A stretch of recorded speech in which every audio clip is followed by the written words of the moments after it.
When she went home, Simon had a birthday tea waiting. Afterwards, she told Simon about me, told him I was pregnant. She wanted me to move in with them, this sister he didn't know she had. She knew that instant. The look on his face. She knew.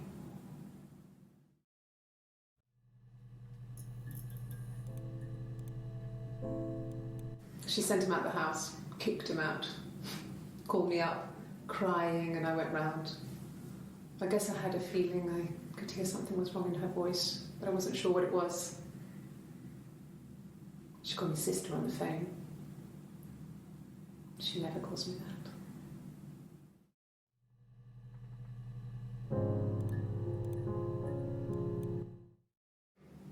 My sister is gone. And she's never coming back.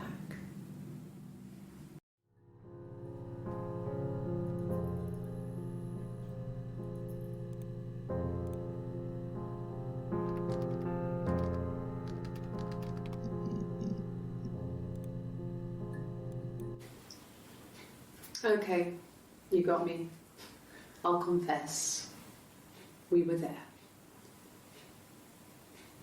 It was a dirty weekend. Simon was going to expense it, pretend it was a business trip.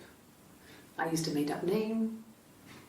We stayed at the hotel, had room service, didn't leave the room, had a great view of the river, and you could hear the church bells. Like you said, it was very romantic.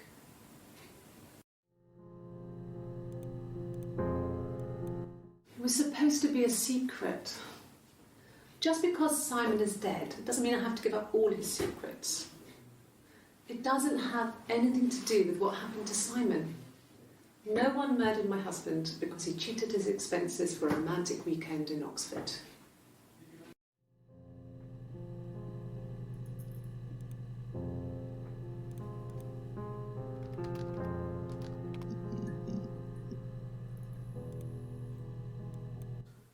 No, he doesn't have any tattoos. He has a scar down here near his stomach, past his hip. Cut himself with some glass. That was before, a long time ago. He looks just like the photo. He's not got his glasses on here though. He takes them off for the camera. But he needs them to see properly, you know. He has to read a newspaper or a menu in a restaurant. Not book so much, or watching TV. He likes TV.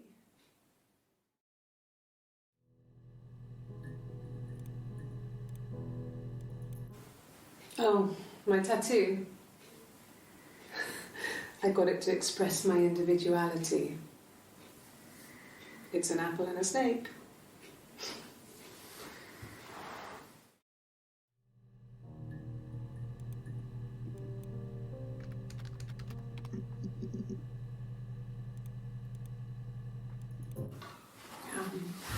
I hoover my dust every week, maybe less. I once asked Eleanor how often I should dust, and she said, if people ask, tell them you do it once a week, but every few weeks is okay. I think she was just trying to make me feel better. I mean, when I was there, she was hoovering every day, ran an ordered house. You know how that generation is, putting on a brave front. She has secret stashes of cigarettes. Doug doesn't even know she smokes. When I was there, I saw her. She has these sort of porcelain vases, ornamental, next to the Reader's Digest books. Cigarettes inside. And she still has them. I mean, last time I was there, I looked in a vase. There was a fresh pack. I mean, all those years of marriage, and she still has a secret like that.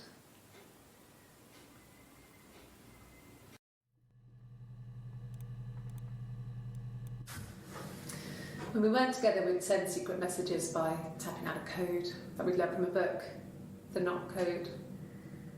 something prisoners of war would use. We tap them out on radiator pipes or the attic floor.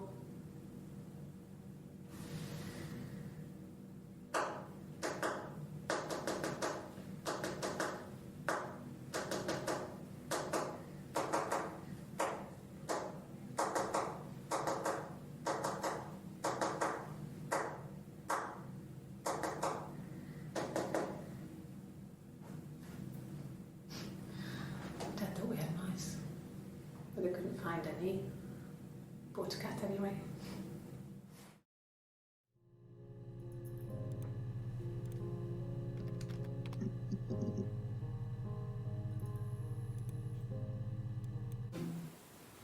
No, they were shut.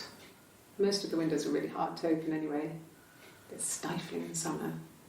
They were painted over by my dad.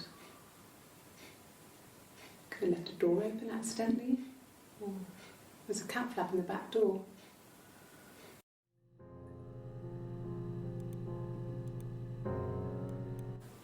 No cat.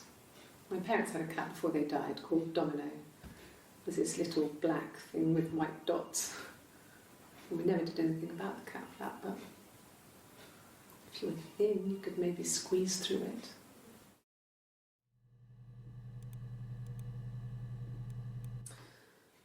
This other person doesn't exist.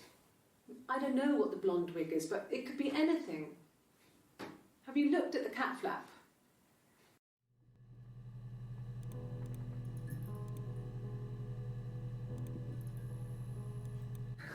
We loved our cat, Domino. He had this little bell around his neck to stop him from killing birds in the garden. And we used to write each other notes and put them in the bell, and we could send them to each other. Mum found some of the notes once, and she thought I was just writing to myself because our handwriting was identical.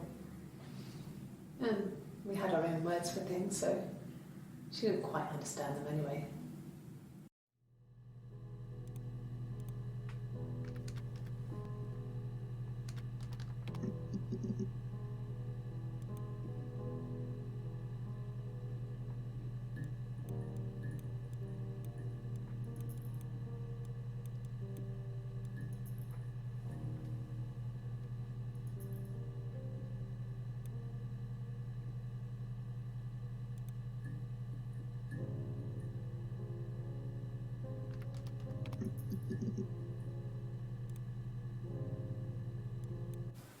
Really? You're going to ask me about my sex life? I mean, isn't that private?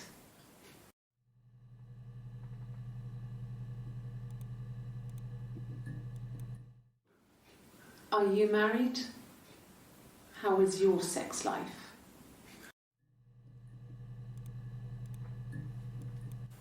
So, our sex life is probably fairly average for a couple after 10 years of marriage. No, you're talking to the wrong person if you think I'm some kind of slut. If you think I'm the kind of person that would have had sex with all those guys.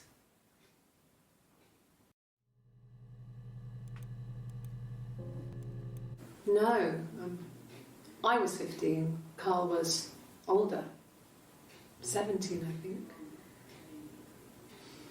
I was really into him, regardless of how he actually behaved.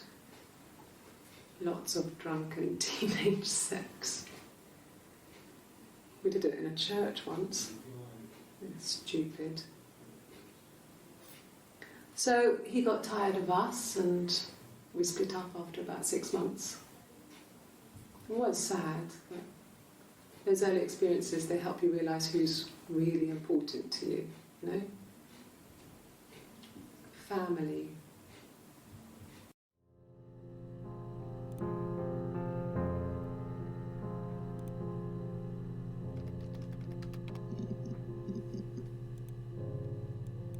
No.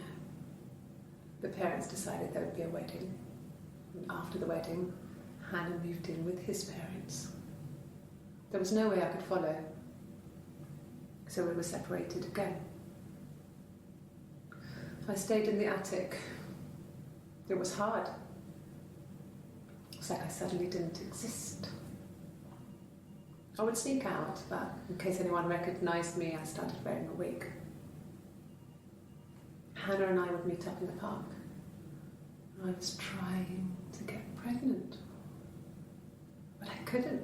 I couldn't do it with anyone we knew, so it was sex with strangers, drunk guys I'd met in clubs, parks and alleyways. I was 17. It felt like I was being punished. But it was Hannah who had betrayed us. I had to stop when one of the guys gave me an STD.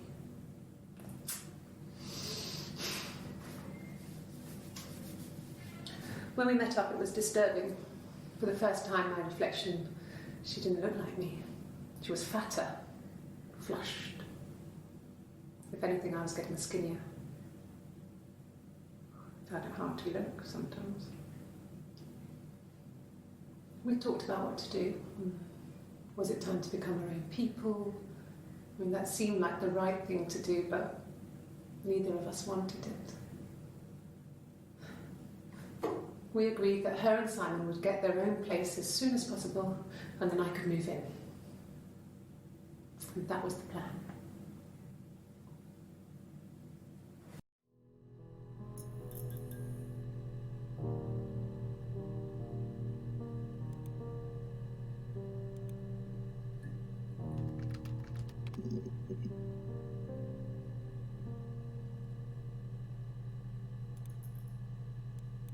My name is Hannah, H-A-N-N-A-H. It's palindrome. It reads the same backwards as forwards. It doesn't work if you mirror it though, it's not quite symmetrical, but well, you get the idea. Sorry. Hannah Smith, I live at 31 Gladstone Street.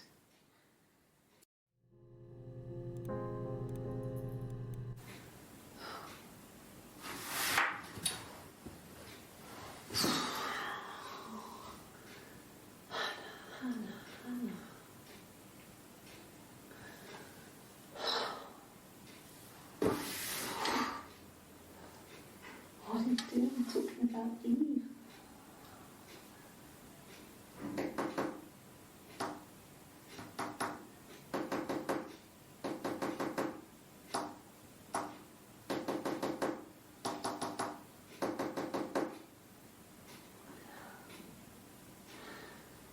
Poor Simon.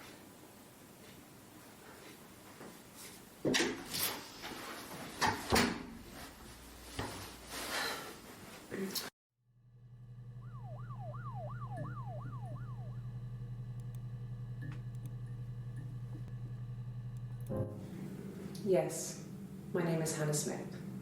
Oh, shit. Sorry.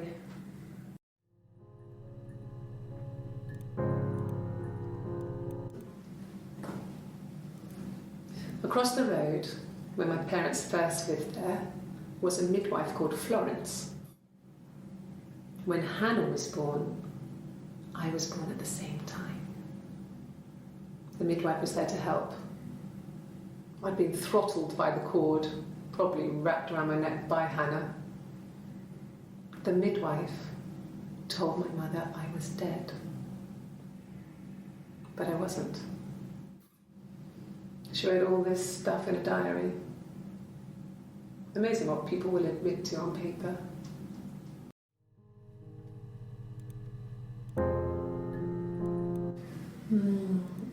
She recognised me from the window. She told me to come inside, and she hid me. They had made the attic into a place where Hannah could play. There was a dollhouse. She hid me up there. No one else ever went into the attic. It was her place.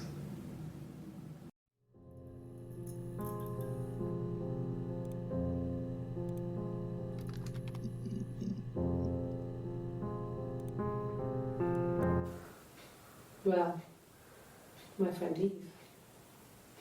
She was a friend from when I was a kid, and she was always more popular with the boys, and I used to hate her for it. Really hate her sometimes.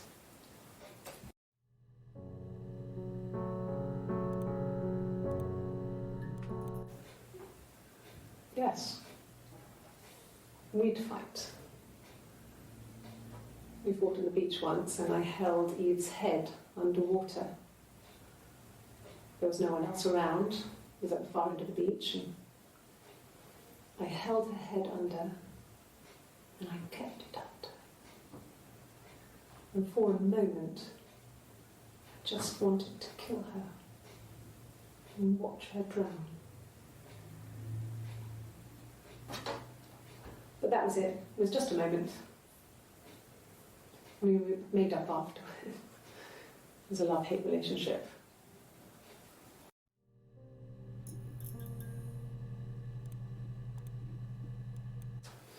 A police station. Yeah. When I was young, we ran away on my birthday. Bob Dylan was playing in London and we thought we could break into his tour bus and have him take us with him. The taxi driver we paid to drop us off, I mean, we'd saved money, pinched a bit here and there to pay for the fare. He was suspicious because we were so young, so he told the police. So they came and picked us up and took me back to Portsmouth. My mum picked me up from the station. But I blamed everything on my friend Eve, so my parents let me off.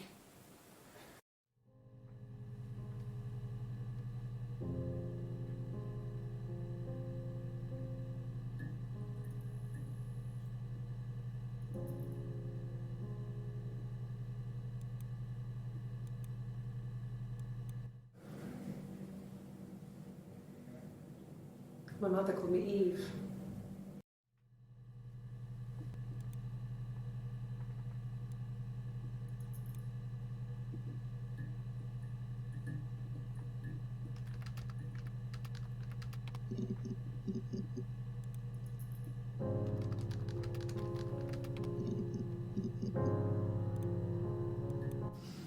Differences? She's a better driver than me. She passed the test for us. I tried to take it and nearly crashed the car. Learned that you can't rely on confidence to get you through everything. She is the shy one.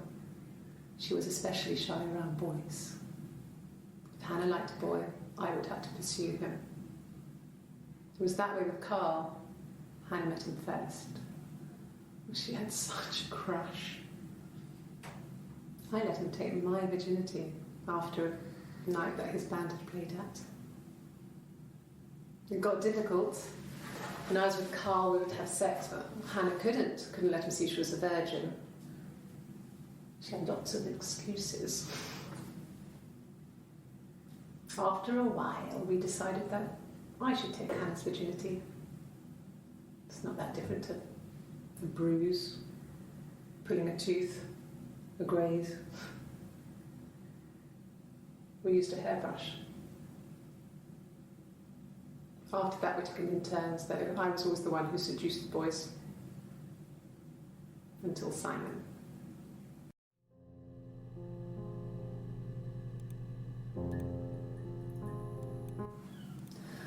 Hannah was so smitten with Simon. She started getting jealous, didn't want to share. Even the first date, we went to see Tom Cruise at the Old Odeon. We both went, kept changing places in the toilet. We only had the one best dress, so we had to keep swapping clothes. Must have thought we had terrible bladder problems. The next date, it was my turn. At the end, I let him kiss me, but that was it. We didn't want another Carl on our hands, and the Ouija board had said to hold back. After that, it was Hannah's turn, and she slept with him. Broke the rules. Deliberately broke the rules. She wanted to be the first to sleep with him. I mean, that's when she got pregnant. From that one time.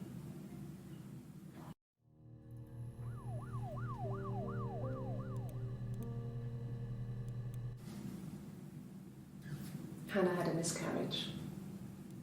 This was late in the pregnancy and it left her infertile. Felt like the universe had corrected its course. We were aligned again. But Hannah and Simon were still living with his parents. They were married. Simon had a job at the Glaziers now. Eric had given him a full-time position after he left school. And then...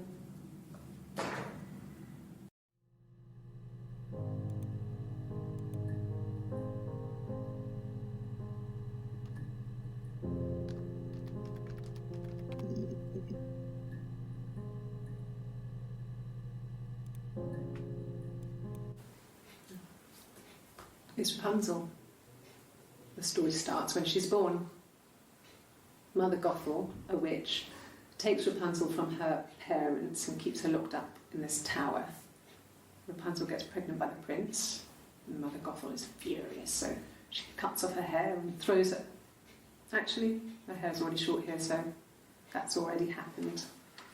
But she throws her into the wilderness, and Rapunzel is reunited with the prince, who's blind. But she kills him with her tears, and so it's a happy ending. Is that too much?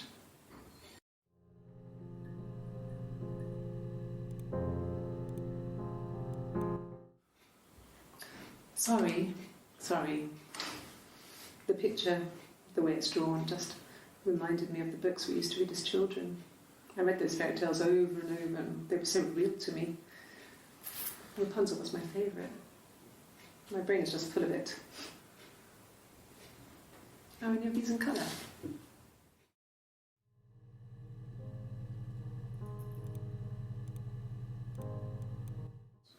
Did I pass? Sorry, I messed it up with all that Rapunzel stuff. Do you need me to do that card again?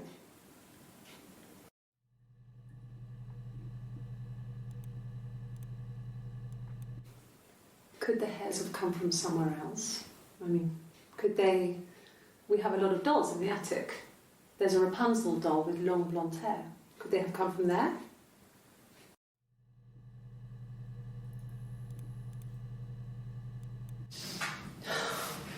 We were obsessed with fairy tales.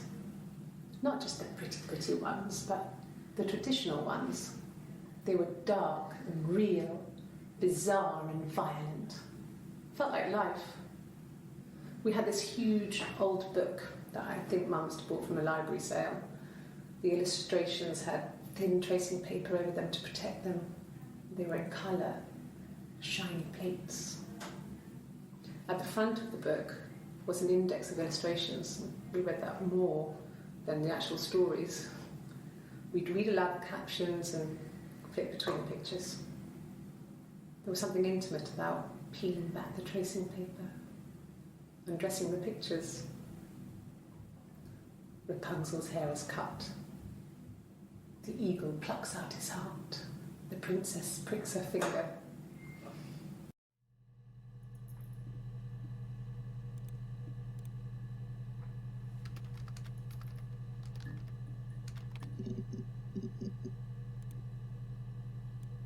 Yes.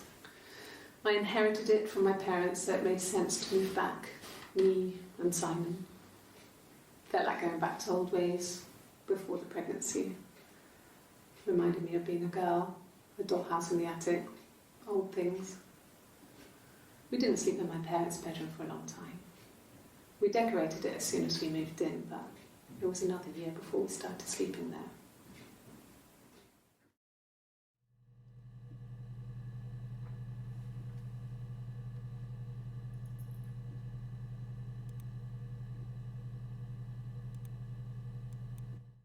Yes, I read a lot as a child and watched lots of TV. Then the doll's house we still have in the attic.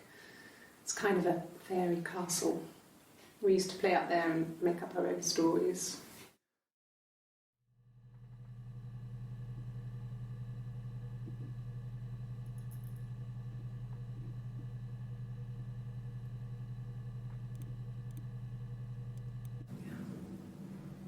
I'm not sure where the dollhouse came from. I don't know if it was given to them or they inherited it. I mean, they wouldn't have had the money to buy it. was so huge. It must have been taken up to the attic in parts and then reassembled up there. It's a beautiful thing. Wallpaper to scale, little furniture, the lights work, mirrors, beds, big duvets and pillows. We spent hours and hours playing in it, invented all these characters and families who lived there. We wrote paperwork for them all, passports, diaries, gave them all really elaborate stories. Once, a moth got trapped in there. We'd left a light on. It was making the most horrendous noise. We tried to kill it, but it was tough. We ended up crushing it under a copy of the Arabian Nights.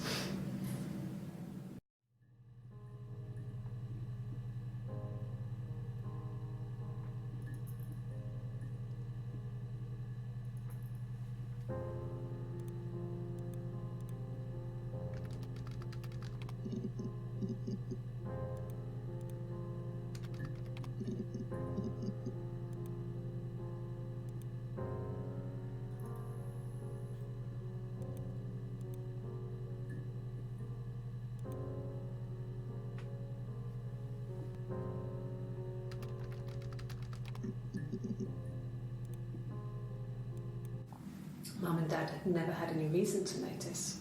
They were always busy. If Hannah was eating a lot, they didn't mind. She didn't put on any weight.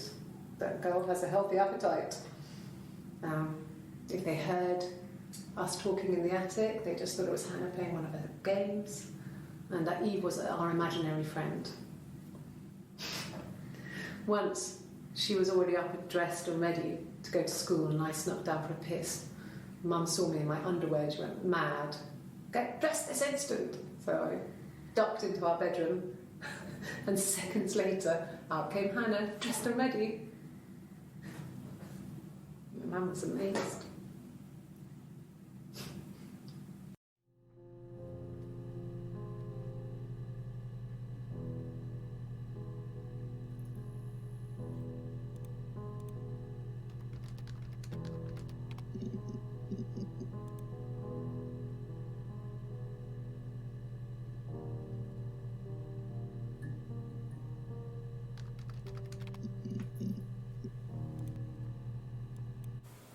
Okay. There's a girl and she's staring out of the window.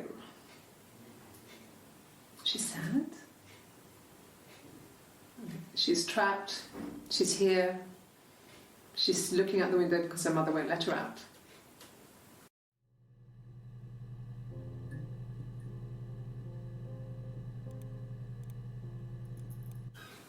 I would have been a good mother.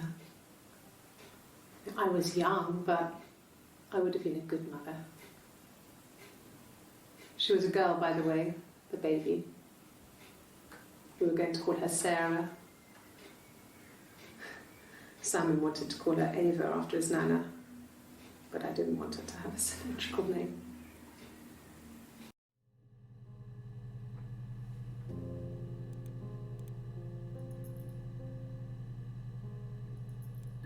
Well, she wasn't my real mother, but she raised me. Do you want to hear the story?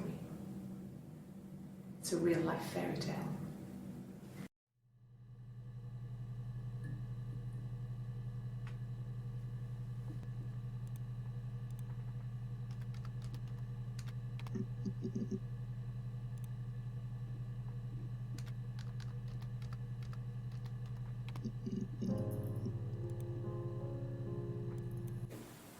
Yes, I'm fine. I won't be sick again. This happens some days. I'm pregnant. It's morning sickness.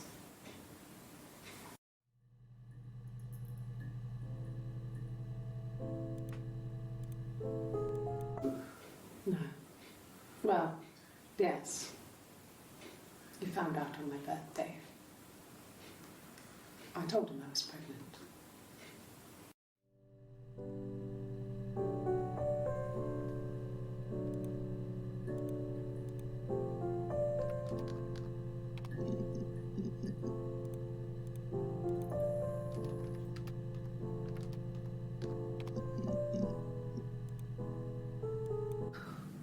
imagine?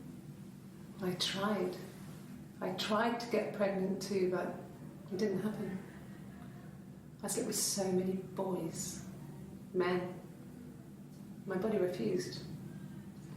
I think my period stopped because hers had. I was pretty ill. I mean, how could we stay the same now? I felt like Hannah had really fucked things up.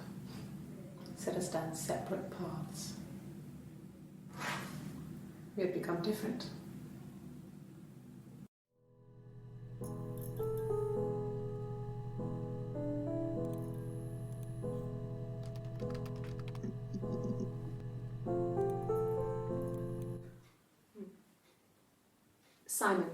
Simon Smith.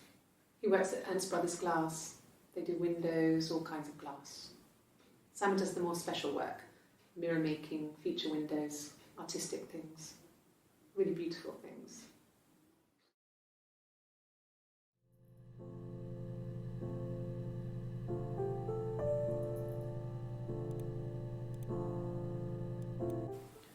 It wasn't the present so much, it was one of those arguments that had been simmering for a while.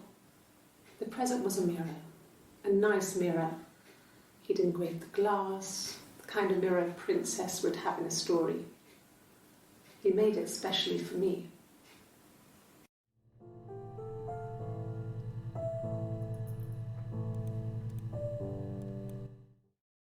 The mirror. I can't remember. I put it somewhere safe. Upstairs, I think.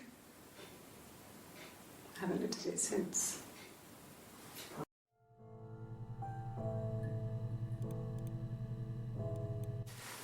Silverleaf? No. He normally silvers them properly. This mirror, it's supposed to look antique. The reflection isn't as good. It's the perfect mirror for someone who doesn't like to look at their own reflection.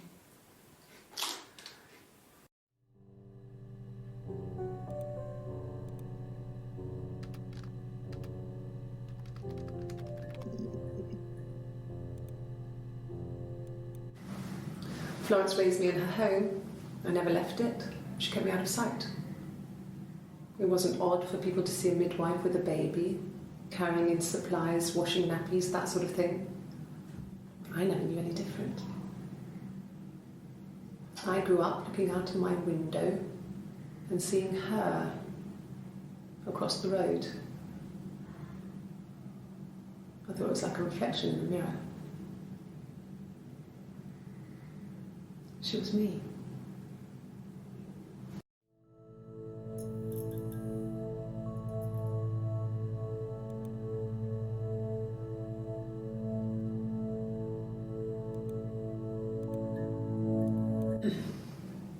Yes. The first time we saw each other, it was strange. We both realised at the same moment, I think. We must have seen each other before, but there was this instant when we first realised it wasn't a reflection. The reflection was staring back. I think I was 5. It was my birthday. My reflection was wearing a party hat and waving. I knew what party hats were from books. And it suddenly occurred to me, today must be my birthday. I waved back and we just spent ages waving at each other and copying each other's movements.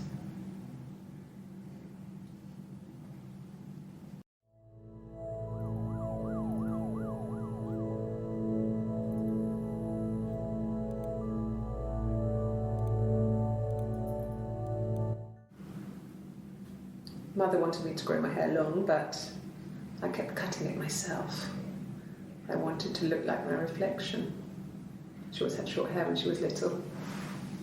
Mother would hide the scissors, but I would find a way. Cut it with a bread knife, something like that. My reflection would always leave her house and go on adventures, but I never could. Mother taught me at home, and I had books and TV. Oh, TV was magical, but it was only on when it wanted to be, so I spent a lot of time reading books.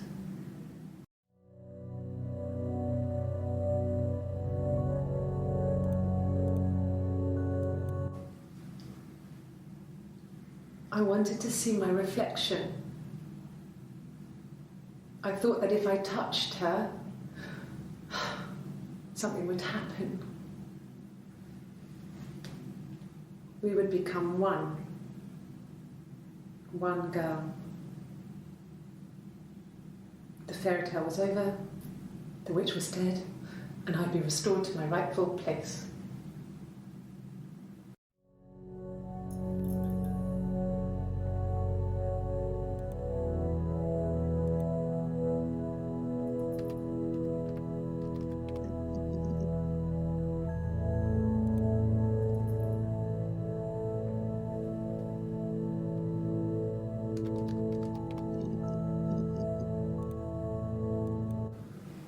Fairy tales.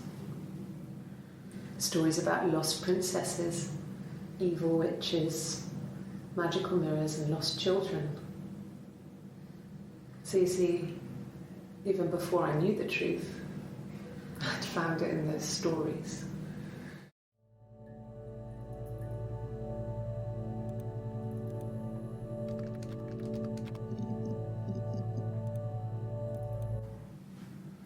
Florence took me home with her. Mother hadn't been expecting twins and had a healthy baby. I guess she was just happy for Florence to clean up, take away the evidence that this was anything but a happy occasion.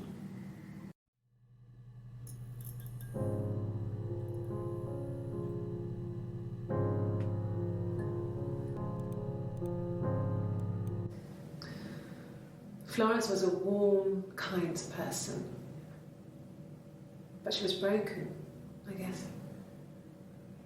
When I found her diary, I also found a biscuit tin with other stuff in it, older papers, letters, that kind of thing. Her story wasn't there.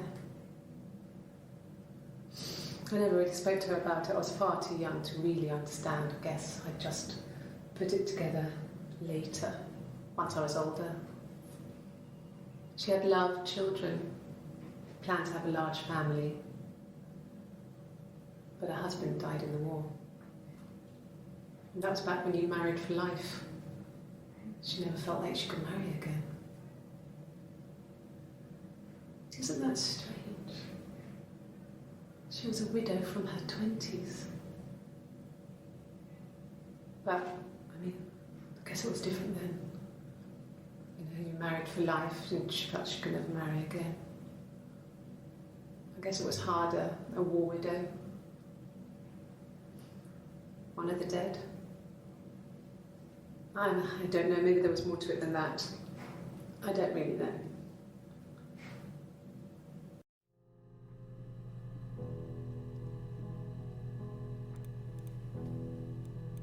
No, it was just me and her. Eve was the name they were going to call their first child. They talked about it and were going to try when he came back. Florence's family had a history of firstborn girls, so they were convinced it was going to be a girl. It's hard to know if this is all true. These are stories I remember, that I read when I was a child. Maybe I misread, maybe I misunderstood. Sometimes it's hard to remember what happened last week.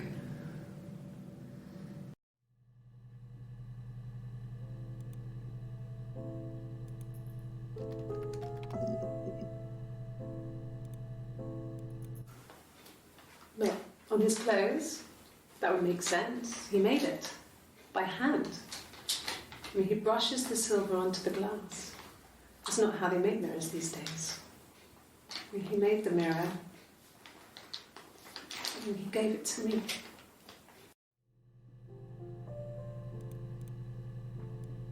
No, I've had enough coffee for today, thanks. Glass of water.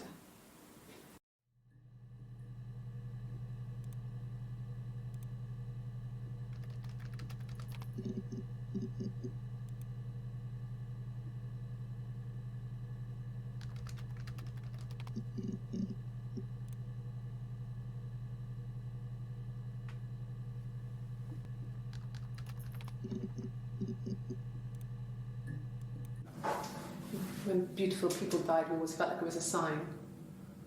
You remember Princess Grace? Grace Kelly? She died in a car crash the year before we met Simon. We used a Ouija board to speak to her, and that gave us the power to find him. That's what we thought then. That people who died tragically leave some kind of magic behind.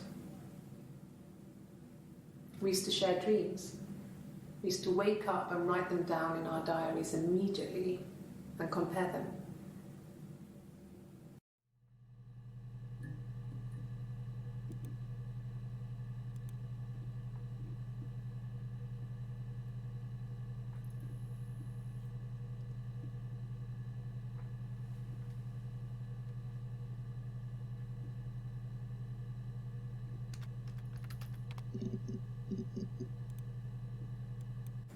It happened very quickly. We hardly had to talk to each other. We agreed almost silently.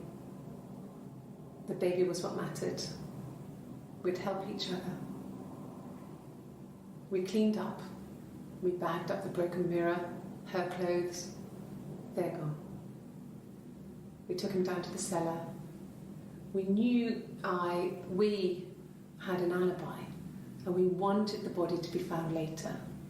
We wanted to have suspicion on us so we could then disprove it rather than have it linger. Better to keep the body in the house than risk being seen with it. The watch, that was my touch to make sure the alibi stuck.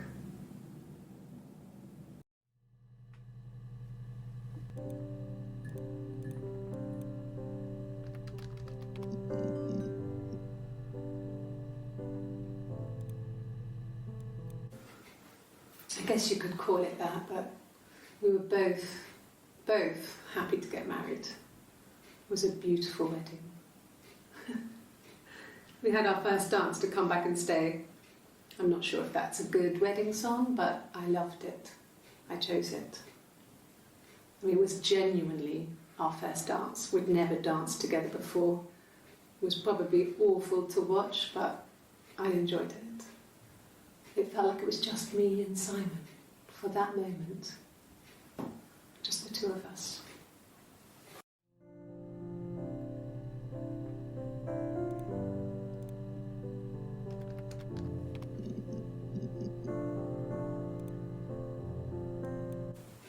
The bruise. I have a really fast metabolism, so stuff like that just comes and goes. I don't know if there's much more that I can tell you that I haven't already told the other policemen. I found the body.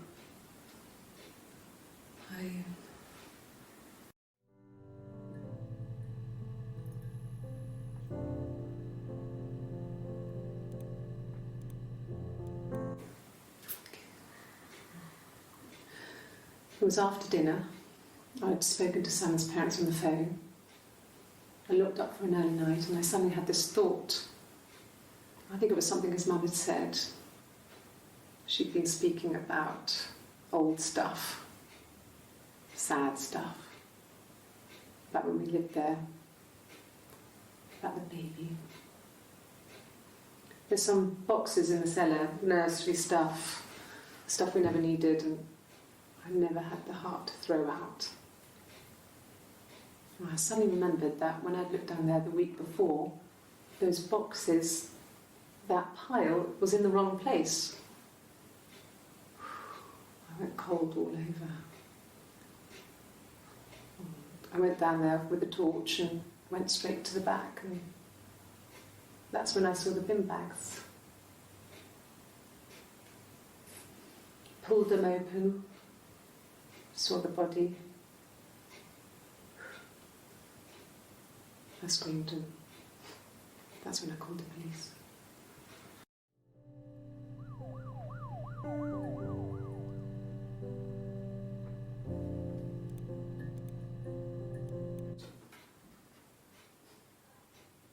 His body, it didn't look real. And his throat. his throat had been cut.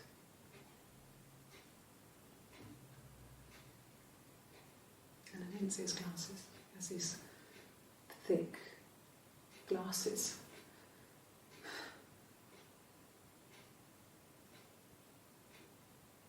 He doesn't always wear.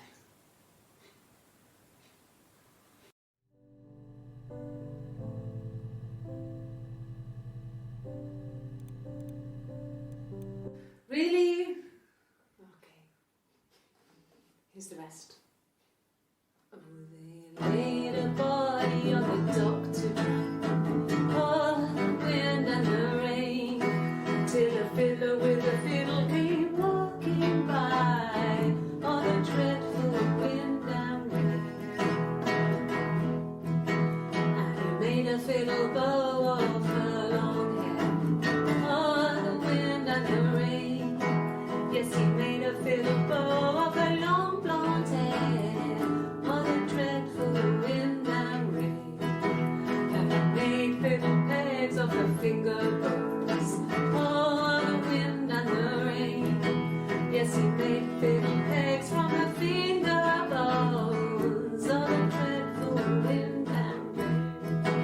And he made a fiddle out of her breastbone. Oh, the wind and rain. The sound could pierce a heart of stone. Oh, the dreadful wind and rain. But the only tune that the fiddle could play was, oh, the wind and the rain. Yes, the only tune that the fiddle could play was, oh, the dreadful wind and rain.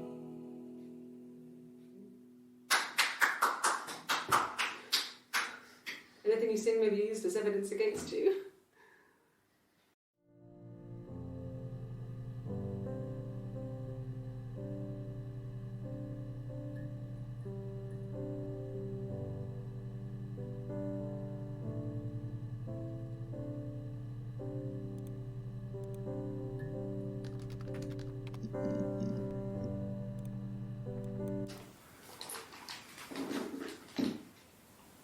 On his throat. How?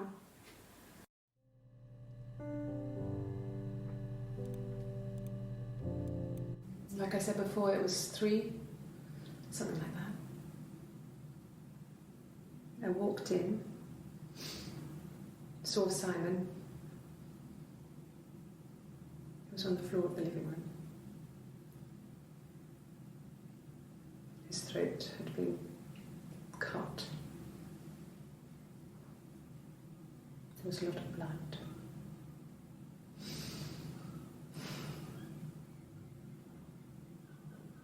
Yeah, he was dead.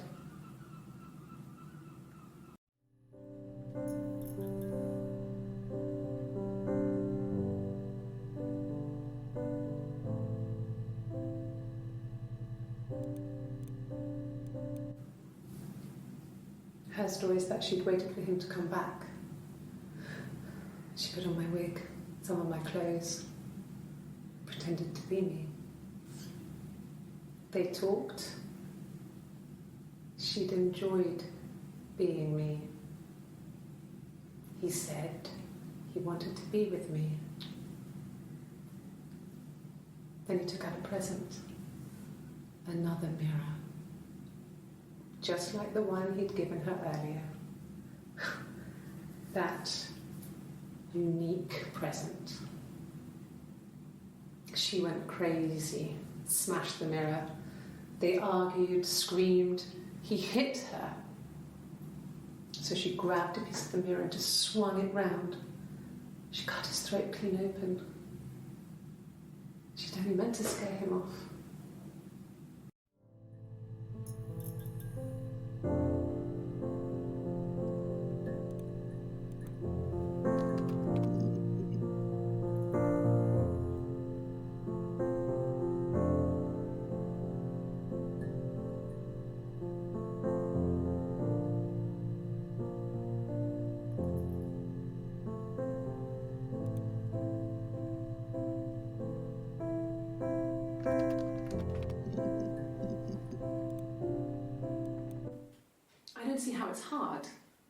We've established I was in Glasgow when he was killed.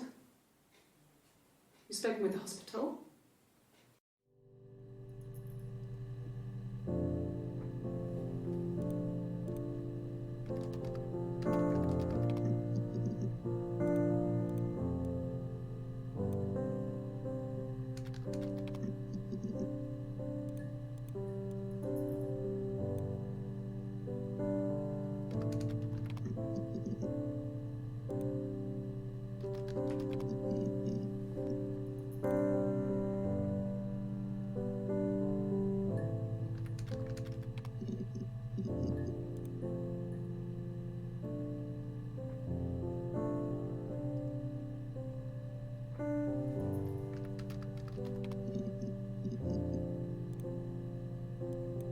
An affair.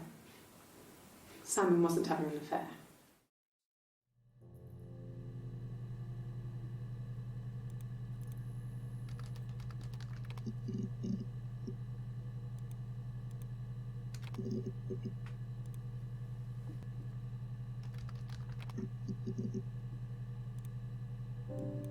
This was about 9. I went round and she was waiting for me. She was furious and so angry, the kind of anger you can only have towards yourself. We screamed at each other, argued, cried, we fought. I hit her back, left a bruise. I had my wig on from performing and she tore it off. Eventually we grew tired of fighting and I left.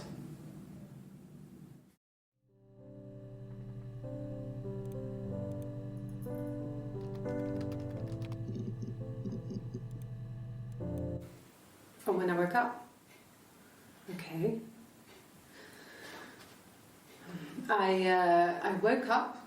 Simon was already up and he made me birthday breakfast of eggs Benedict. We both had to go to work, so we saved presents till later.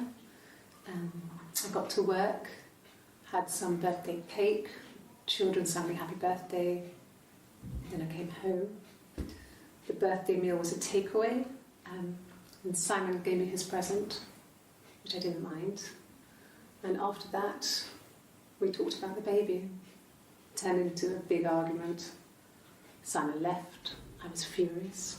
I wanted to get as far away as I could and get some space to think.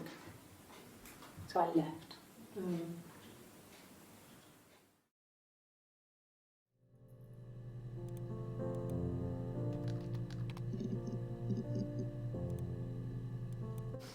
We spent the wedding night in a hotel in Brighton. It would have been too much to do more. We were saving for the baby. It was wonderful to be in a hotel, away from home, just alone together. Since then, we've always tried to get away for our holiday.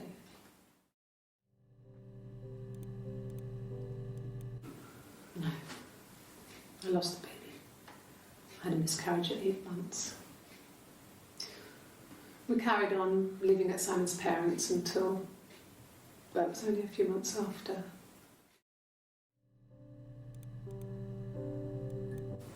Yes.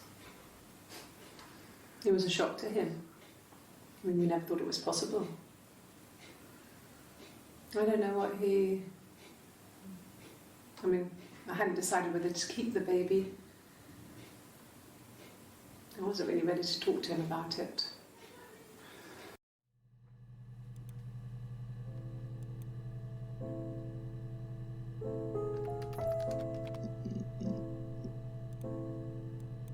Bruise? Oh, yeah, no, it's nothing. I was going through the top cupboard in my kitchen and the chair slipped and I kind of hit the door with my face. I mean, it hurt like hell.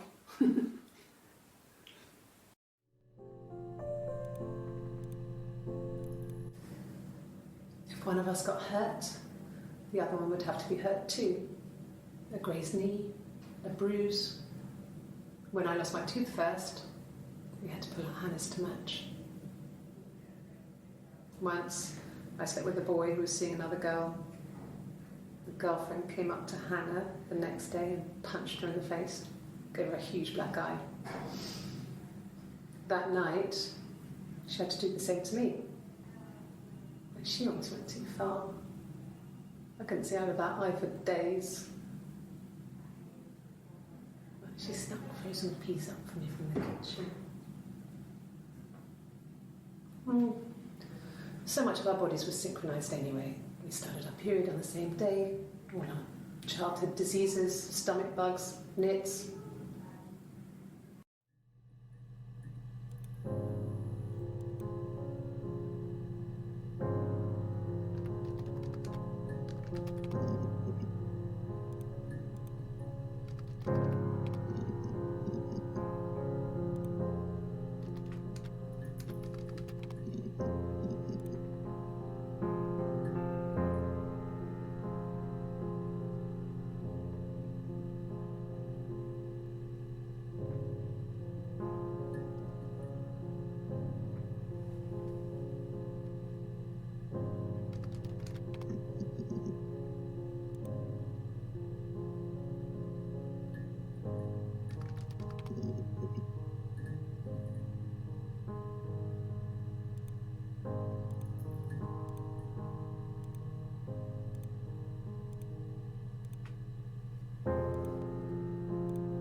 Thanks.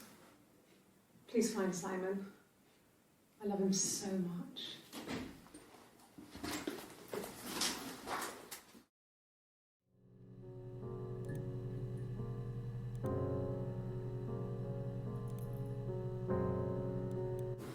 No. I mean, everyone loves Simon. He was so nice to everyone. He loves me.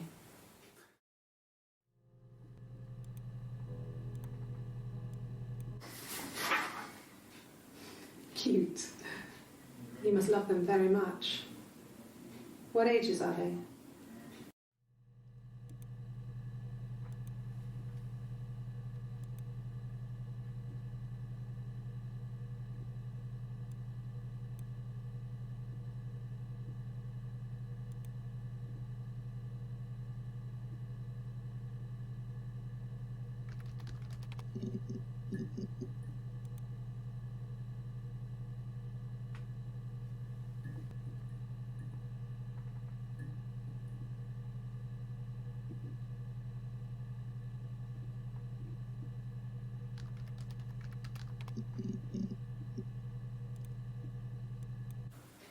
It was my birthday, like you said. We were going to have a meal at home. We had our meal. He gave me his present. I guess I didn't like the present.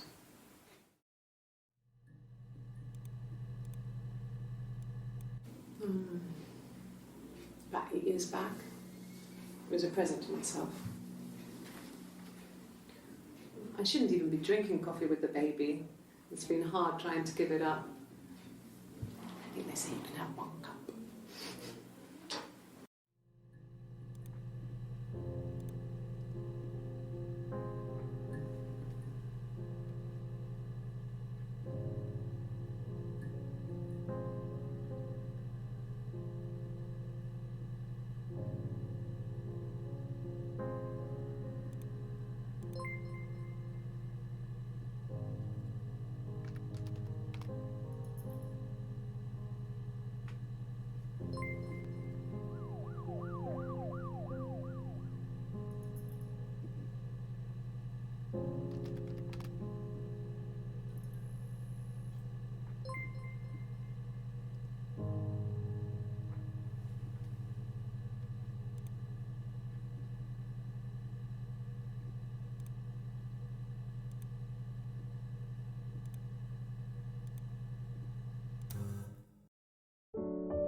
thanks. No sugar. I'm sweet enough as it is.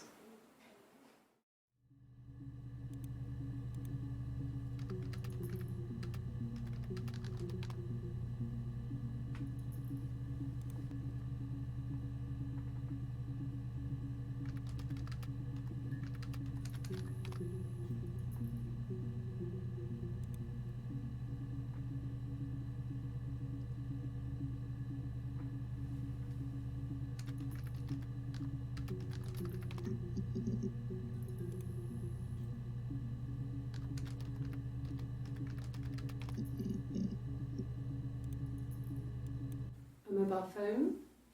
Yeah. Well, they have one for the glaziers, but it's only for work. I can't remember the number. Oh, it's in the kitchen. I saw it plugged into its charging cradle.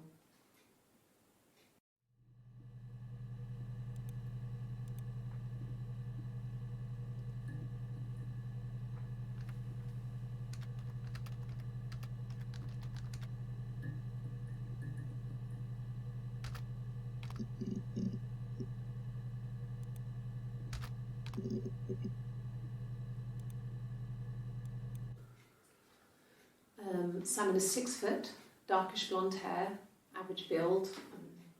He's clean shaven. If his beard grows, it goes ginger, so he shaves it. I mean, not that there's anything wrong with ginger hair.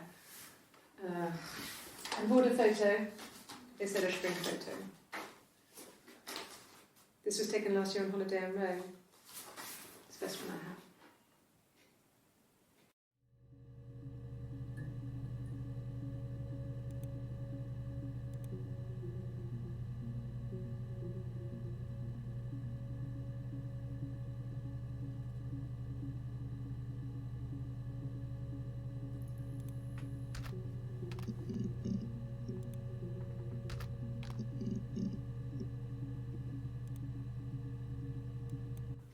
Sure, yes, of course, if that would help. Will you phone the house to let me know when you want to come round? Then I can make sure that I'm there.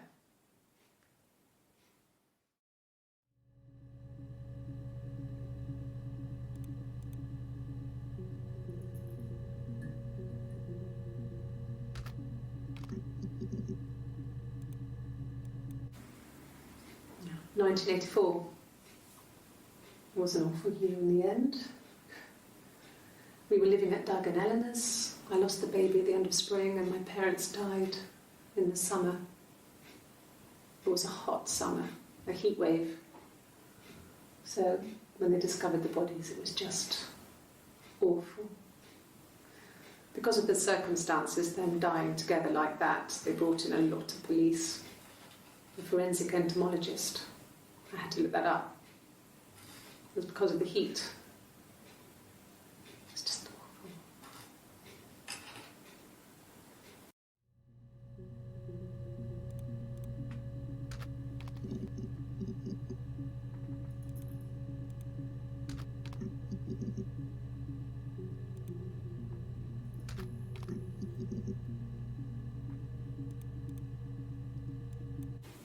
Black, no sugar. Thanks.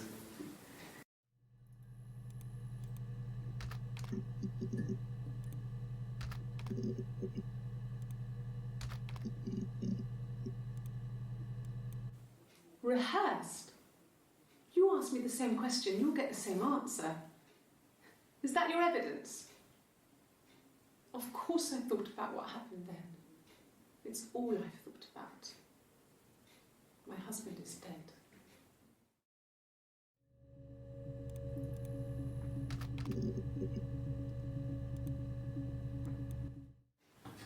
Fingerprints.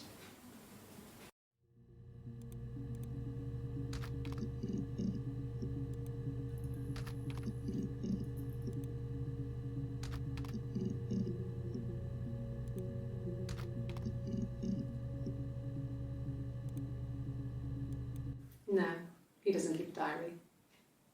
That's my thing. I've kept one, well, as long as I can remember, since I was a girl. It helps make sense of my day. And when you're forced to put something into words, it just gives you perspective. Everyone's on the same page.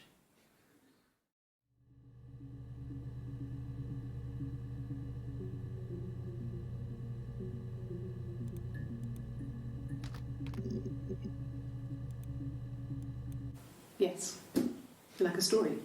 A beginning, a middle, and an end.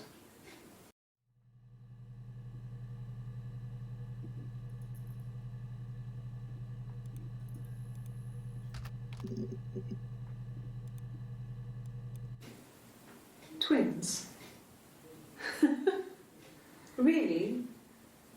Are you really asking me that question?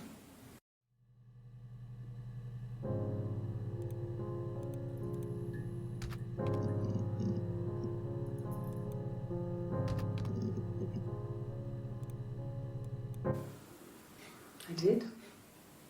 Well, we met when we were 17, both working at the Glaziers.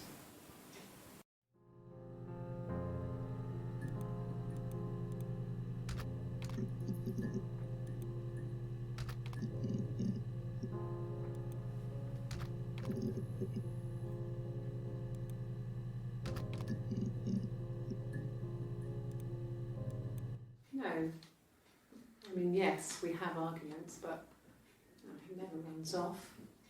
He always comes back. We make up. It's always that way.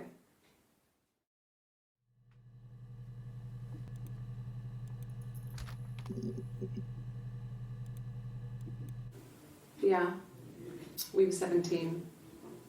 It was a nice wedding, people said. Simon looked very handsome in the photos. His parents paid for everything, but he's an only child, so it was important to them. It was what they called a shotgun wedding, but if you looked at the photos, you couldn't tell. The dress was beautiful. It looked like Princess Diana's. The train wasn't quite as long, though. There's a great photo of the bridesmaid helping to carry it out of the car.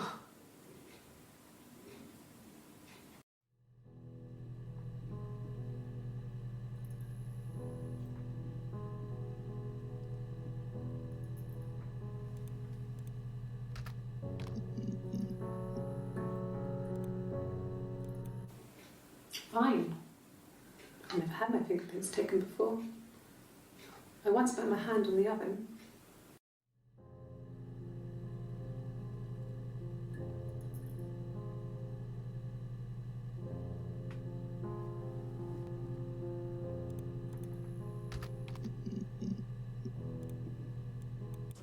Yes. No lawyer. What are you going to arrest me for?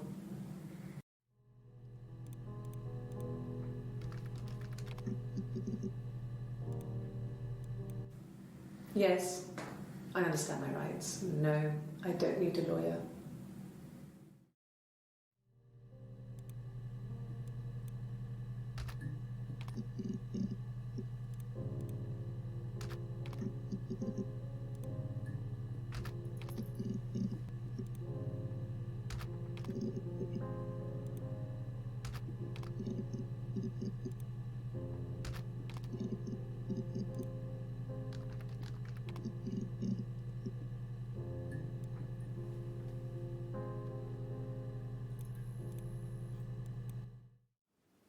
Yes, there's an Amstrad one. No one uses it for very much. There's a printer so you can write letters on it. Simon sometimes plays games. You know, climb the tower, save the princess, that kind of thing.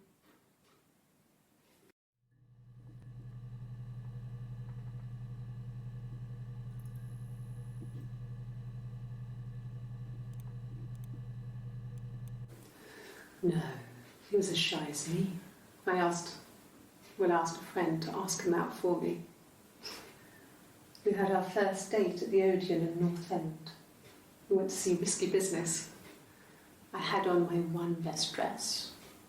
Simon paid, and he bought me a whisper, and I was worried about getting chocolate on my teeth.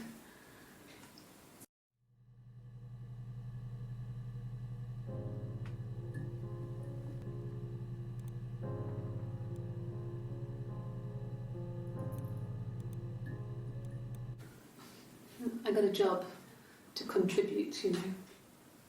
Doug knew someone and I got a job as a dinner lady at the primary school. They said it didn't matter if I could cook or not, just don't poison the kids.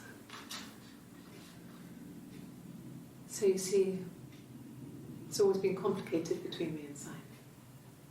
It's never just been the two of us. There's always been pressure.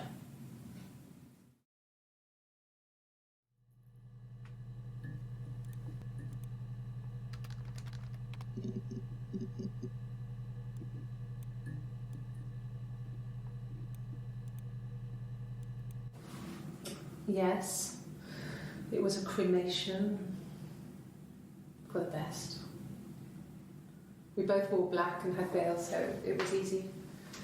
And after the funeral, everyone came back to the house. Hannah served up sandwiches, and I stayed out of sight.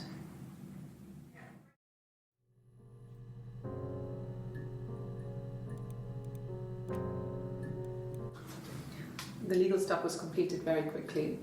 Hannah moved back in with Simon. Eric gave Simon the week off to help with the move. He decorated, modernised wallpaper, curtains. Hannah insists the attic be left as it was, dollhouse and all. Simon never went up there.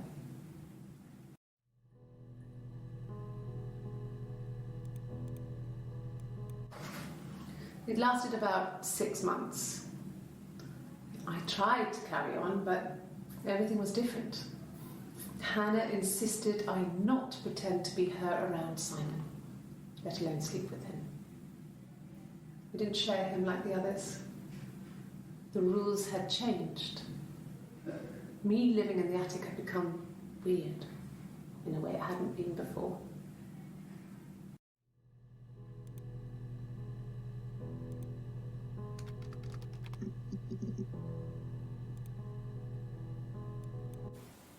Okay, sounds weird. I'm not great at making up stories.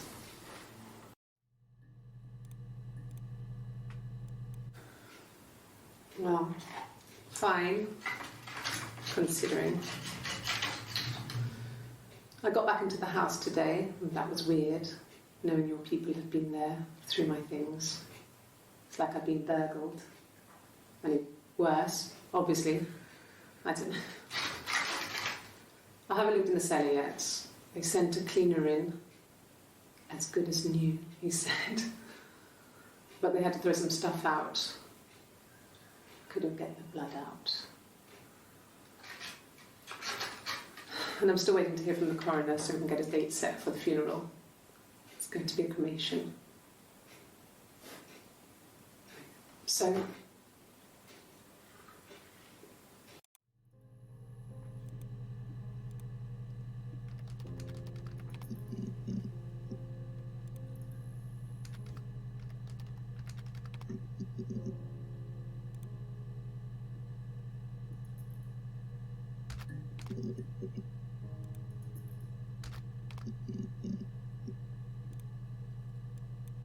Suicide? No. I mean, he would never do anything like that. He is not the kind of person to do anything like that. I mean, to hurt himself? No.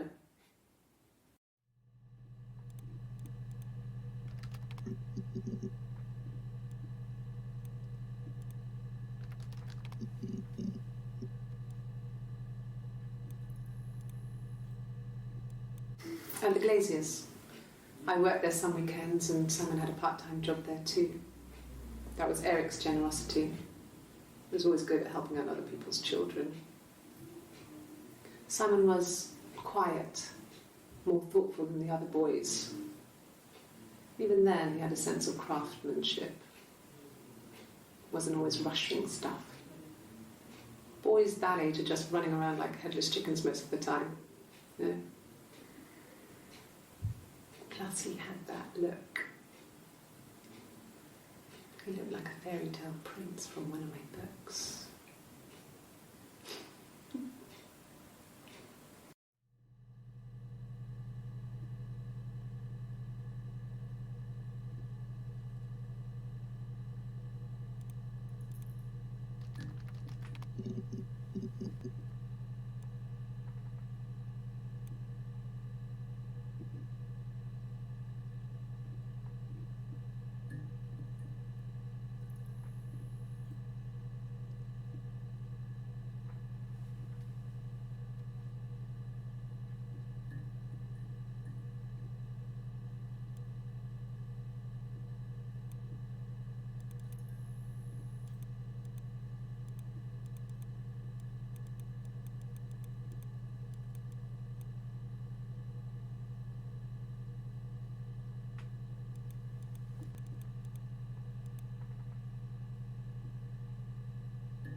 Okay, she's being chased.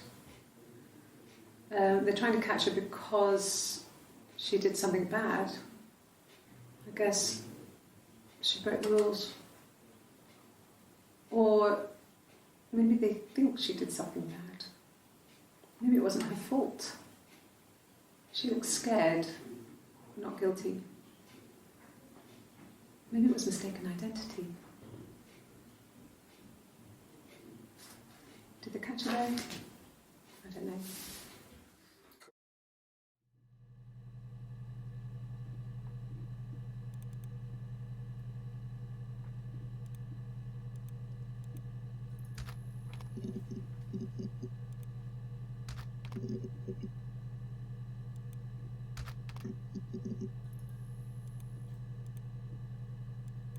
No, not drugs.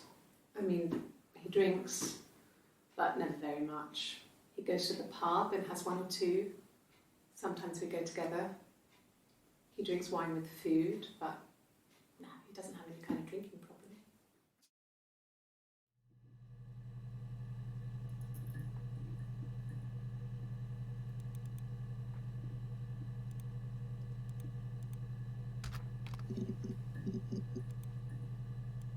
No.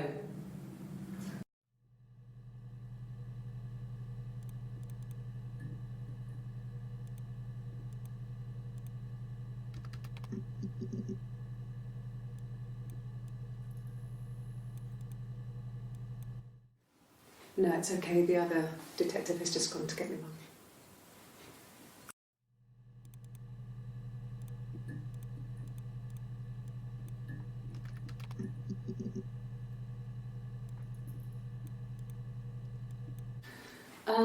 Could I have a cup of tea?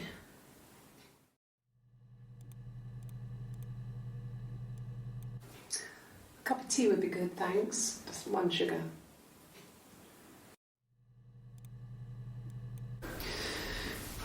Maybe a fresh cup of tea?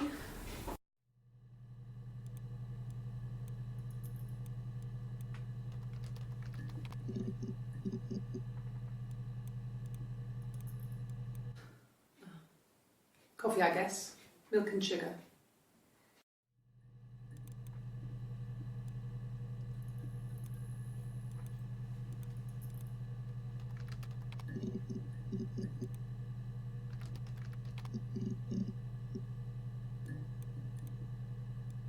Just the one sugar. Thanks. Is that camera recording?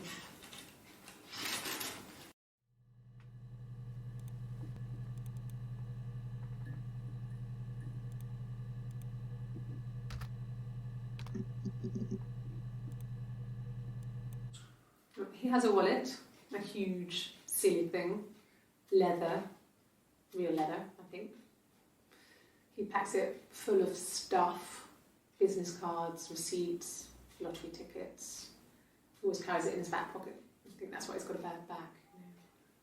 Offsets the discs.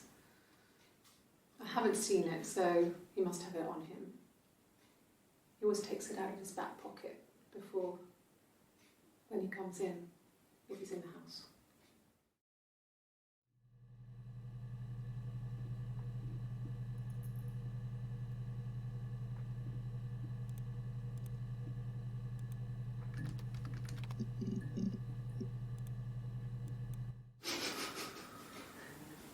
Are you out of your mind?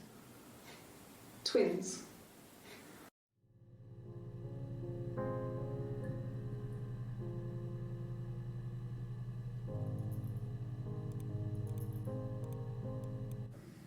There were always princes and princesses. They were the special people, more important than the other characters in their stories. We knew we were like that. Twins. Magical. We were the princesses. We had a poster of Princess Diana from the newspaper up in our attic. Had a pride of place. And underneath we used to put all our special things. When her engagement was announced, we were obsessed with everything she did. And later, when her life went so bad, we felt for her. Her divorce last year just kind of drew a line under things.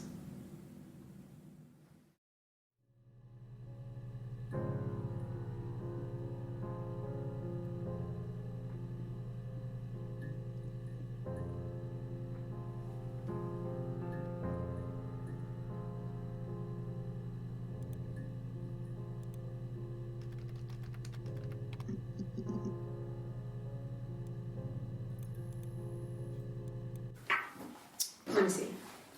Yes. I drove in here because I remember, well, I went over the river. And then there was a church. There. Yeah. And I probably parked. Well, I remember seeing a street sign called Princess Street. Yeah, there it is. Yeah, so I'm pretty sure it must be this one. There.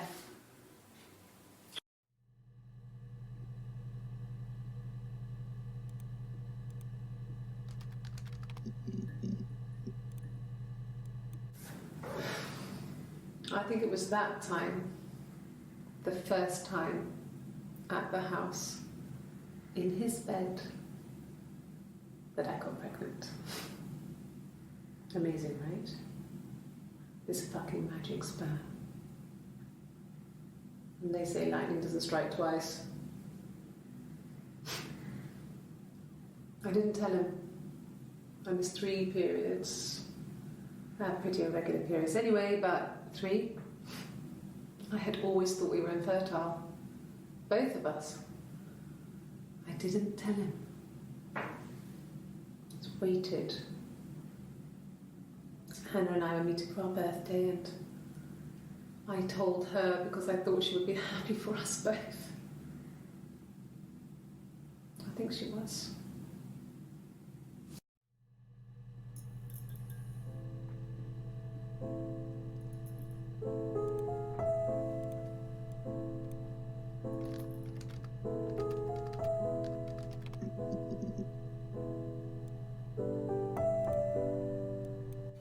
Good. Happy.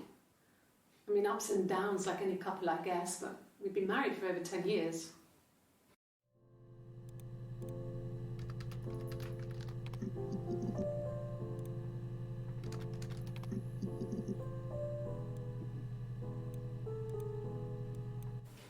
Then my parents died. It was the worst year of my life. A miscarriage and then my parents.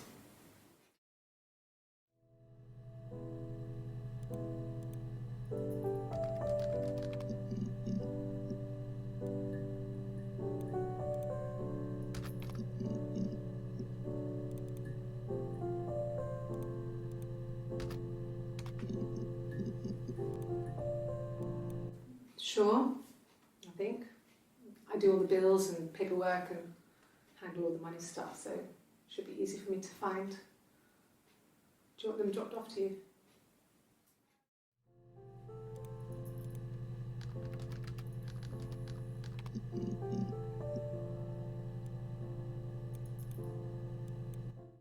No. Everyone loved Simon. He's a glazier who doesn't have much money. I don't know. I don't know.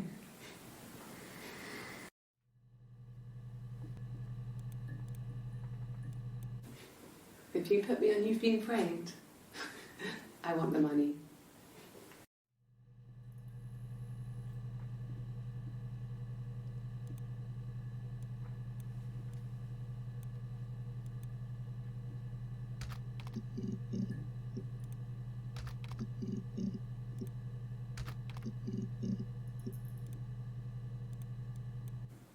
Okay. So you want to eliminate me as a suspect?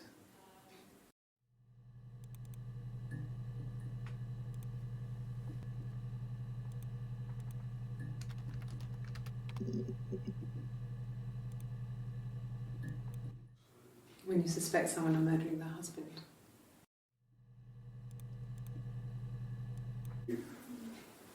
That should eliminate me as a suspect.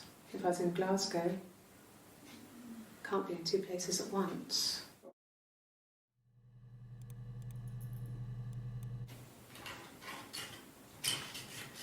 This is the third day running you've called me in.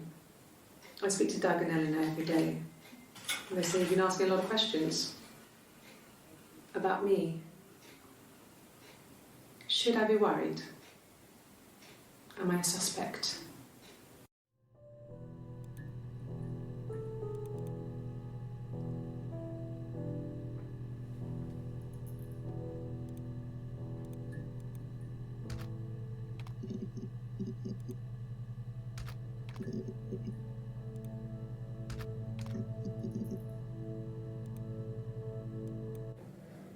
My name? That was the only question I failed. Your lie detector works.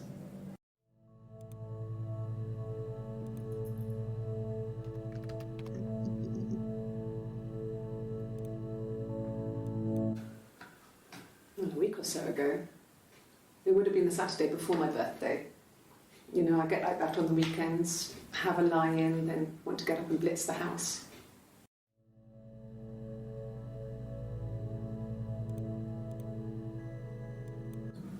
Yes, I'll take a lie detector test.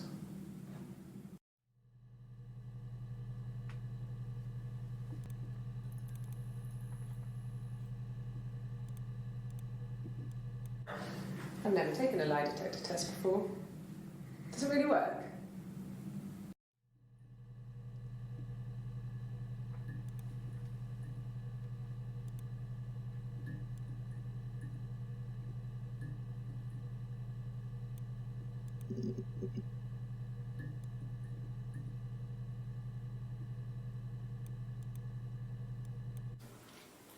I thought it made me sound suspicious.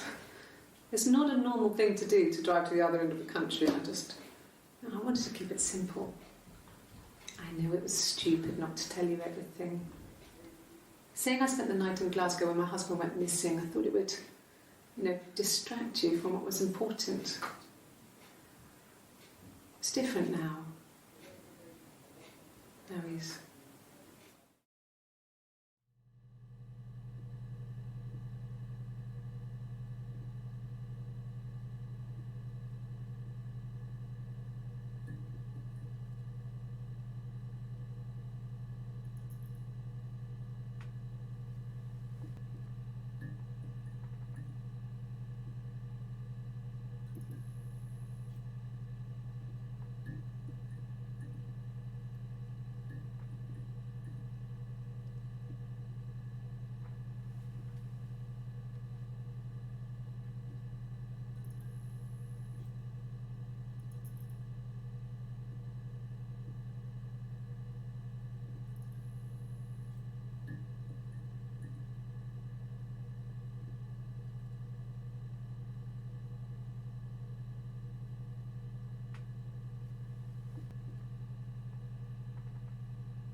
What kind of hairs?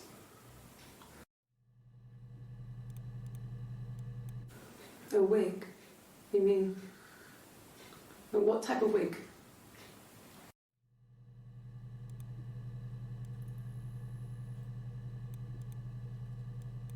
No, I've never worn a wig. What kind of wig?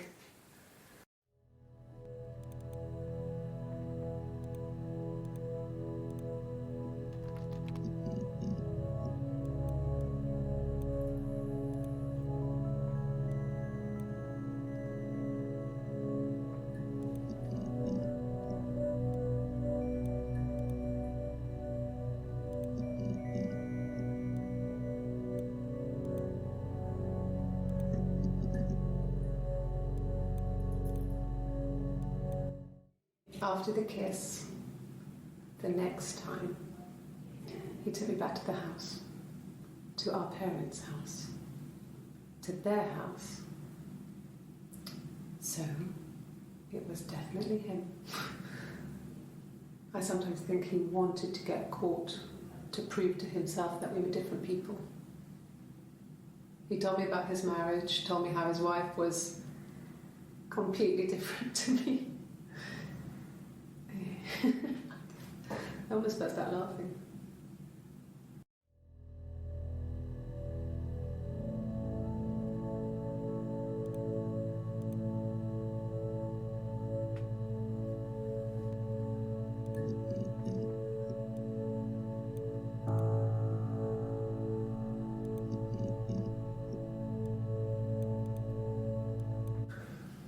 It's like I told you before, I drove. I took the car and drove. I don't have my own car, but I have a spare set of keys. I just drove north. I wanted to think, put some space between me and them. Everything I told you before is true. I stopped at Glasgow. I was tired, exhausted. I pulled out and I hit a car. My car was okay, but I was worried about the baby, so I went to A&E to get the okay. Everything was fine. Slept in the car. When I woke, I tried to call Hannah from a payphone. She wasn't answering. And then I decided to drive back. I had decided that she was more important to me than Simon.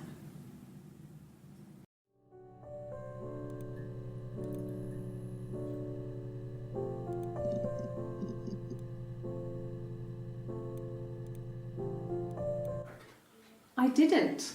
I slept in the car. I left about 9 that night. I wasn't there.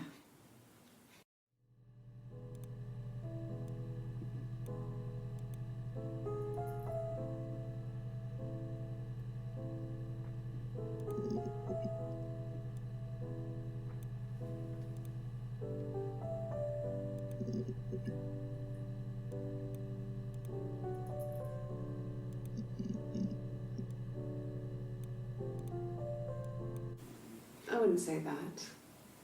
It could be passionate. It's just, it was more than that. It wasn't just sex like I had been with the other boys.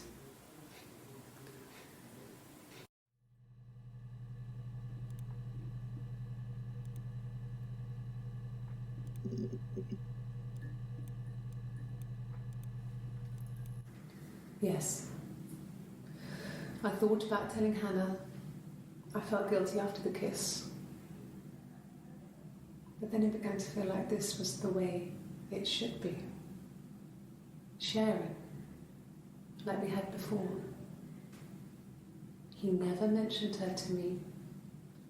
There was the Simon with me and the Simon with her. It was almost like it was a different Simon. But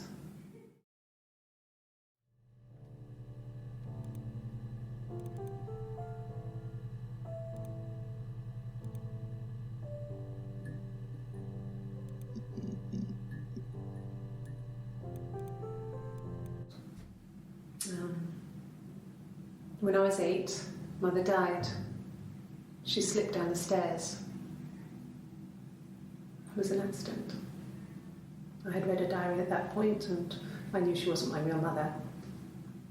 So I burned the diary that day and I left. Walked out and across the street.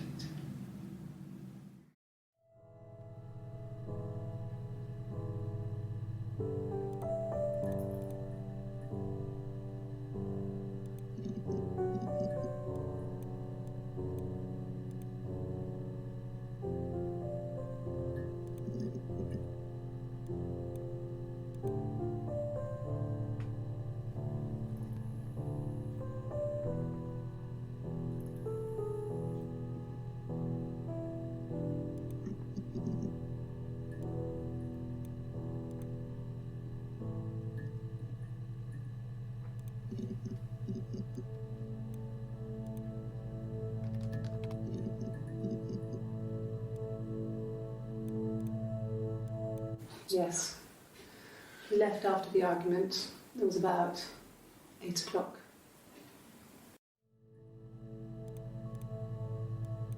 Yes, that's my birthday. Not one of the big ones, but I guess you can see that.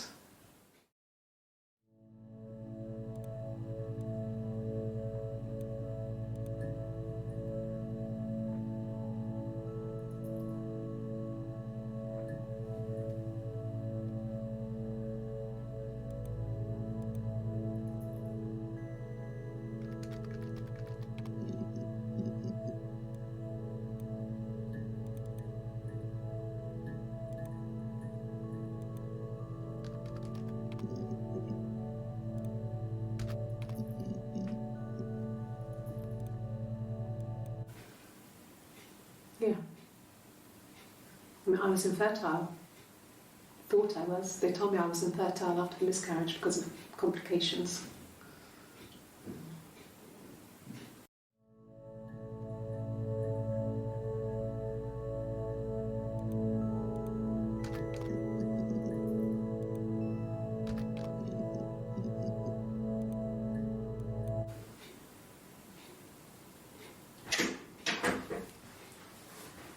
Is that camera recording?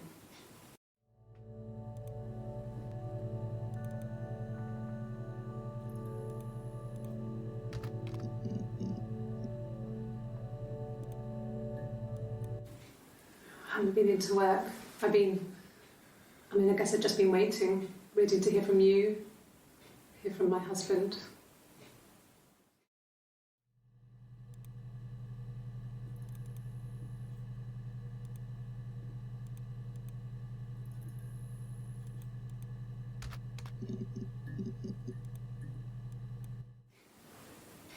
Nothing like this has ever happened to me before. The blood. It's probably the worst thing that's ever happened to me.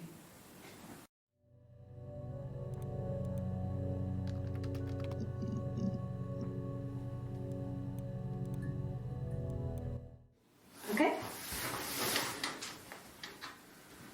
I've given blood before. Do you need to take that for your records?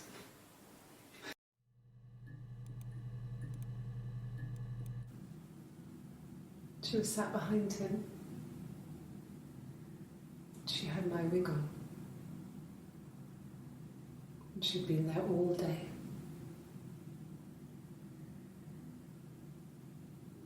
And she had blood on her.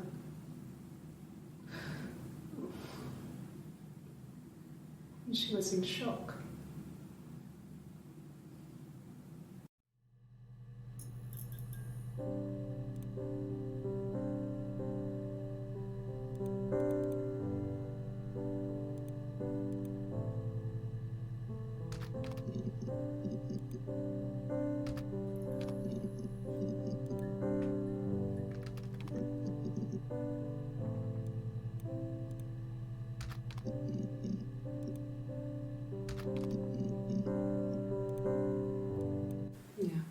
I've been round to Doug and Eleanor's and they're very worried. I feel sorry for them.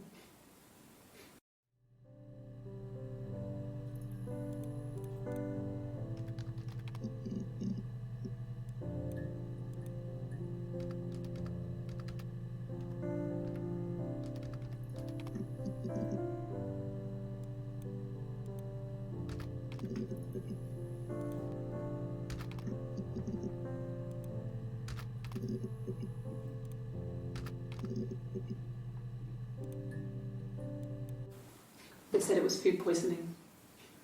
There was something in the food they ate. My dad liked to pick mushrooms, grow them too.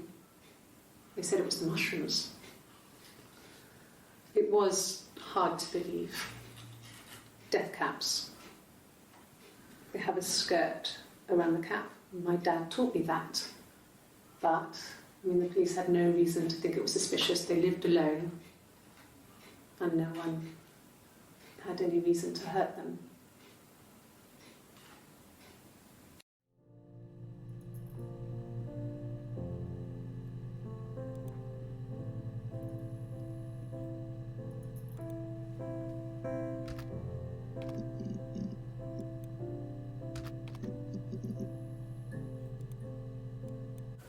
Okay, I'll try my best to remember.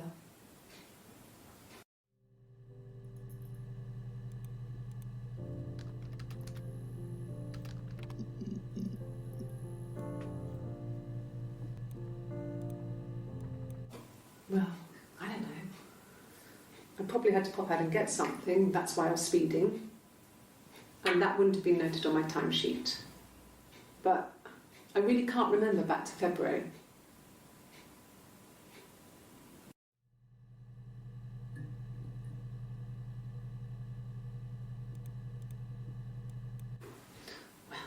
I remember the ticket, of course. I paid it without telling Simon. Didn't want to get told off. And they put points on the licence.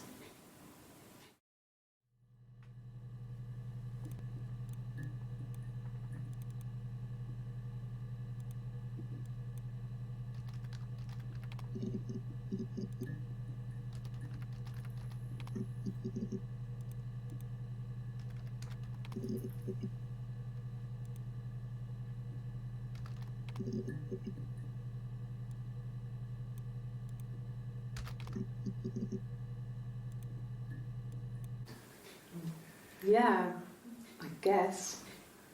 I'm quite a private person and I didn't want to get into the detail of the argument.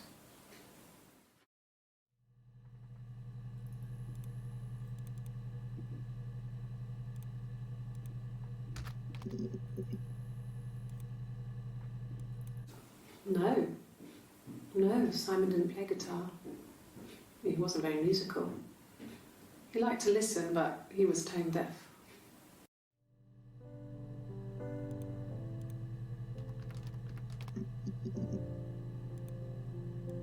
Yes. Yeah, it's my guitar.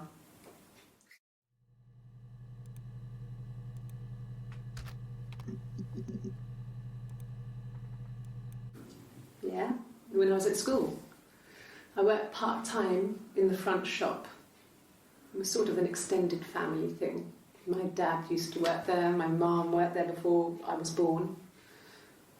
I took care of paperwork, filing, typing out invoices, that kind of thing. It was a good job for a girl back then. I didn't work a till or anything, though. I was quite shy, so I wouldn't have liked to have worked a till.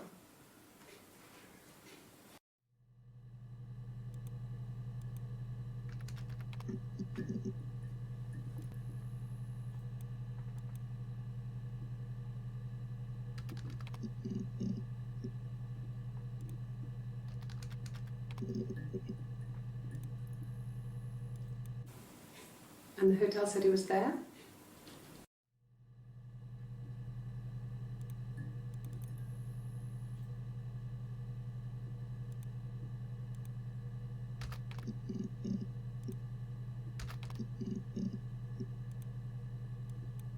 At the time they said it was poison, food poisoning. I felt so guilty. If I'd still been at home, maybe I could have done something. I don't know.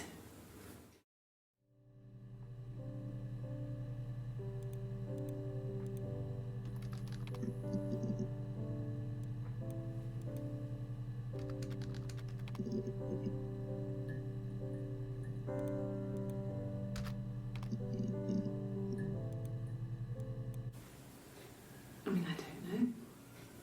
Something must have happened to him on his way home. He could be hurt. Why hasn't he phoned? I don't know.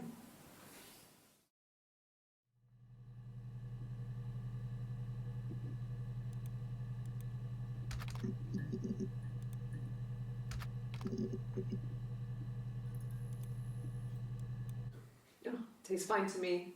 As long as it's black and strong, I'm good.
No. The whole thing was wrong. The bags, I think they were from our kitchen. You can probably check that. We never go into the cellar. It's just a place we put things we don't need. Dad used to grow mushrooms there. The bags were taped up. I think it was parcel tape, but I think it was ours.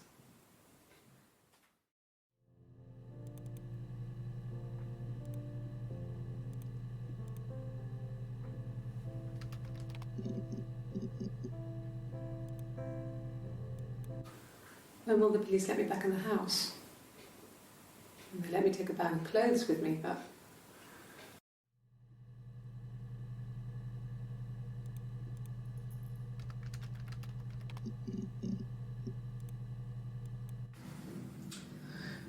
I was living in the attic.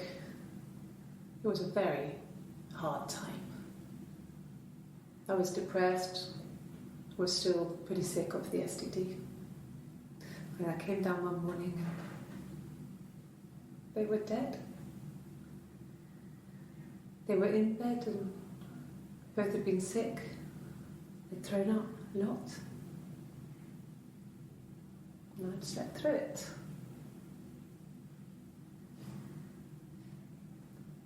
The police said it was the mushrooms they ate.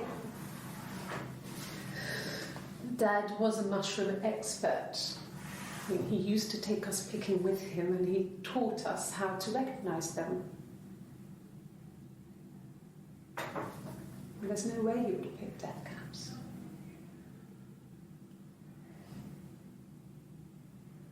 But the police believe that's what happened.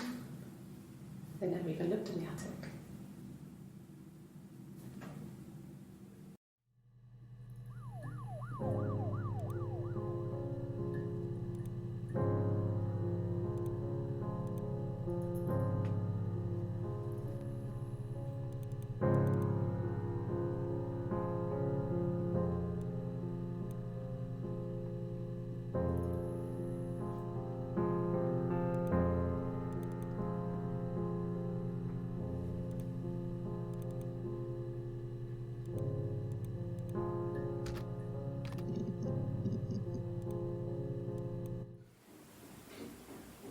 I wasn't in the house.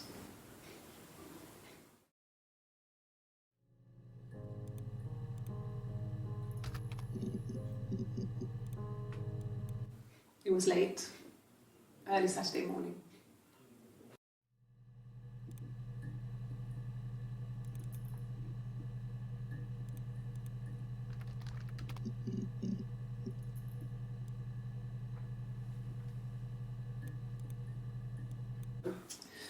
I think when I drove back it was about 8 or something.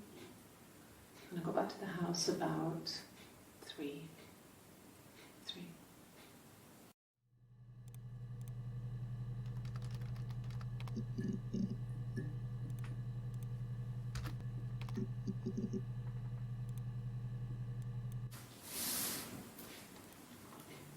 crying, I guess.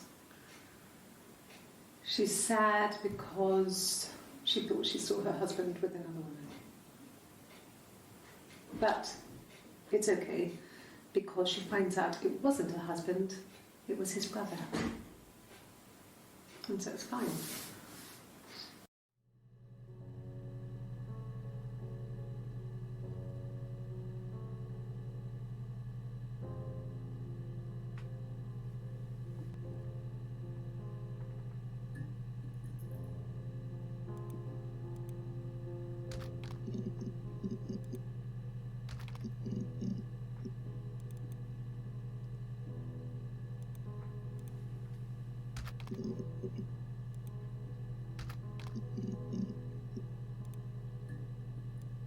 No.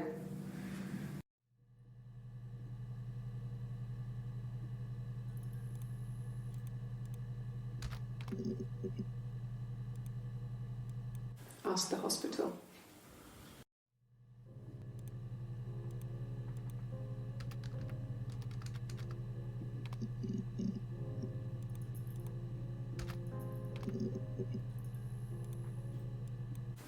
God, I don't know. Could be anyone. Maybe someone followed him back from the pub. But why would he let them in? Doesn't make sense.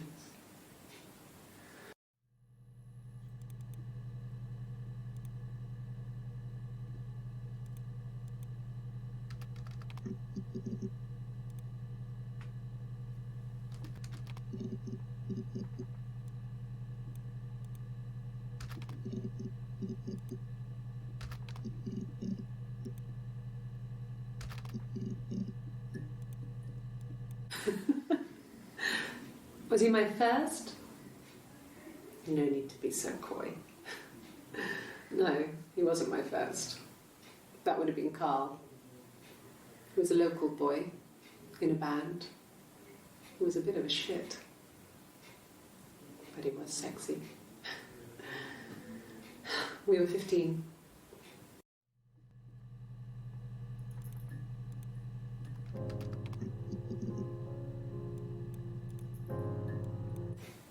Family.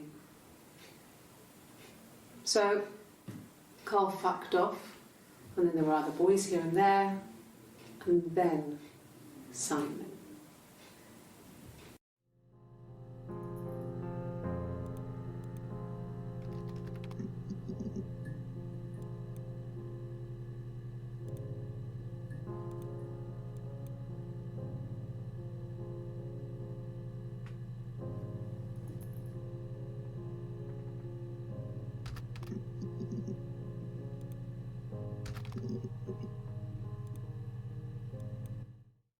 Yeah, I had to let myself in. The door locks if it swings too.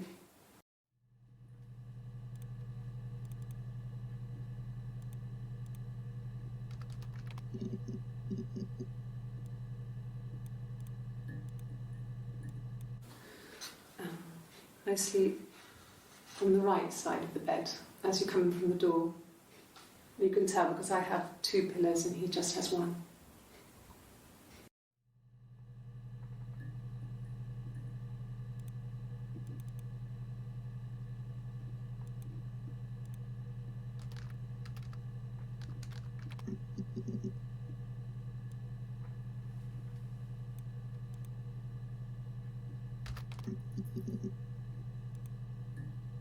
Yes, I always pull it shut and then lock the bigger lock with the key.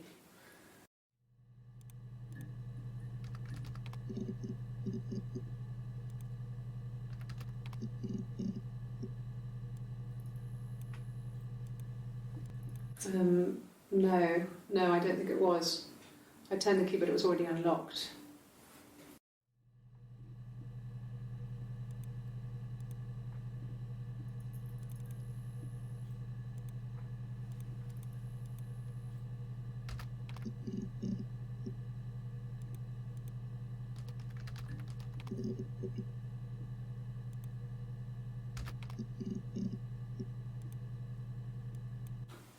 I think so. I mean, to get into our garden, we'd have to climb through other gardens.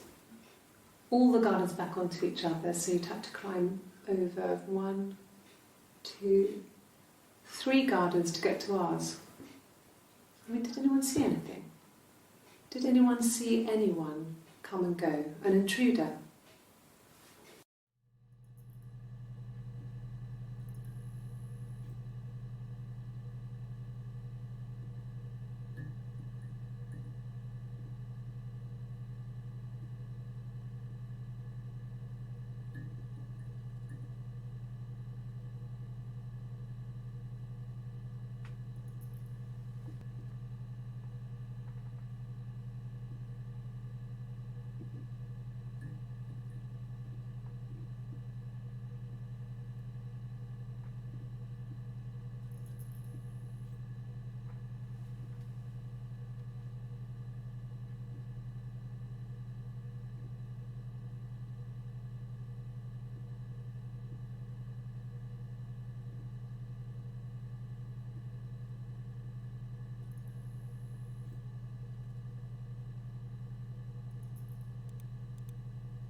This is a nicer room.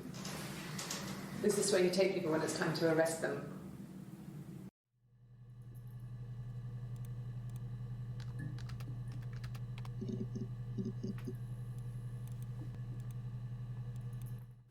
Like I said, I think I was popping out to get something, ran out of something, had to grab something. I sometimes drive too fast. If you want, you can arrest me for that.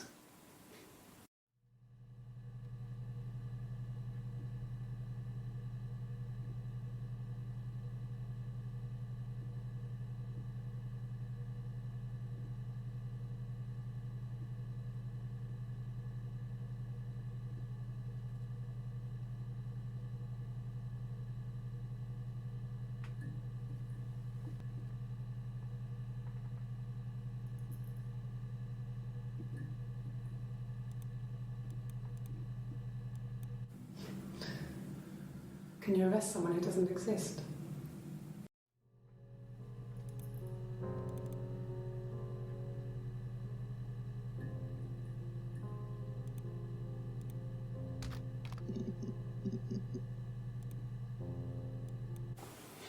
Simon's parents offered to put me up, but I didn't think it would be a good idea. It would be too sad. Not right now. I'm staying at a friend's.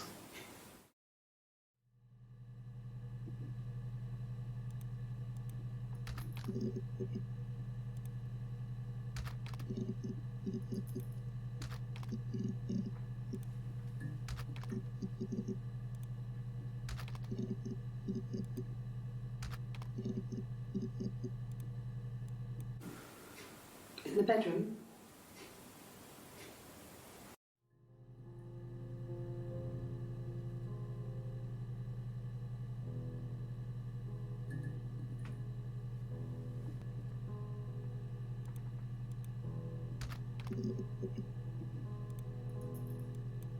Yes, yeah. I would have cleaned them. I changed the sheets too. Were the fingerprints in all those places?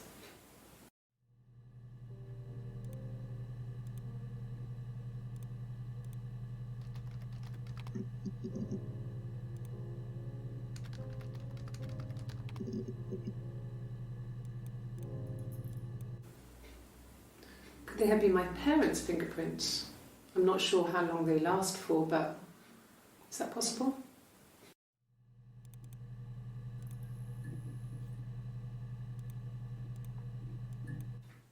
Really?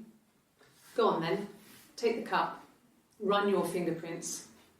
They'll match. Fucking idiot.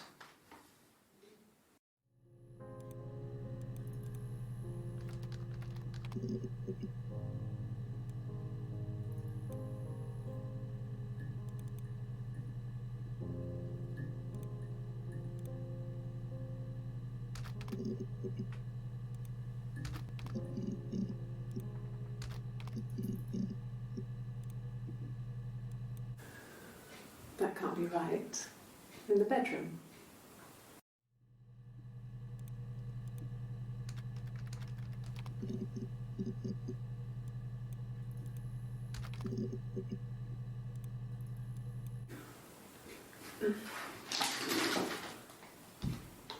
Yes, this is it.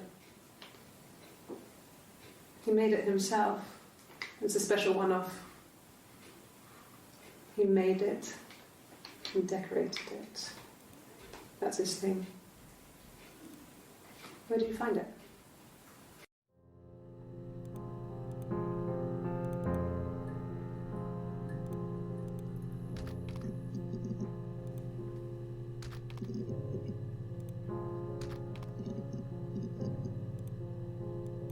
No, Simon wasn't seeing another woman.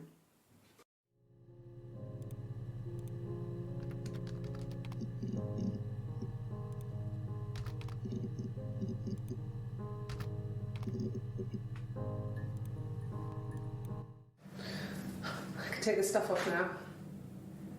Did I prove I'm innocent?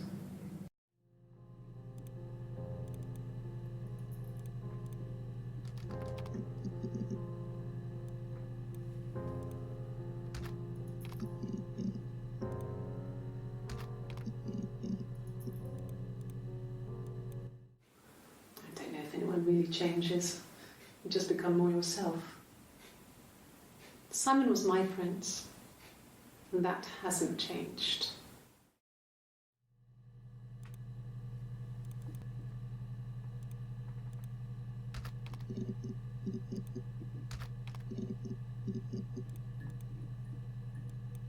Well, there you go. How many kids?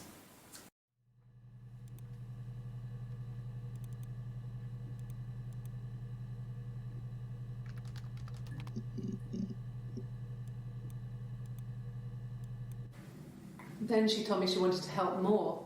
She said I should move in with her. She would come clean with Simon about me. I was family. I couldn't have a baby in a bedsit. I told her I didn't want to tell Simon. Told her to wait for the time being.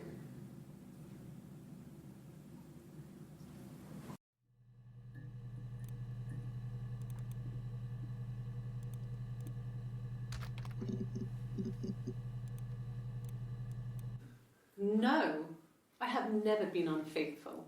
I've never cheated on Simon.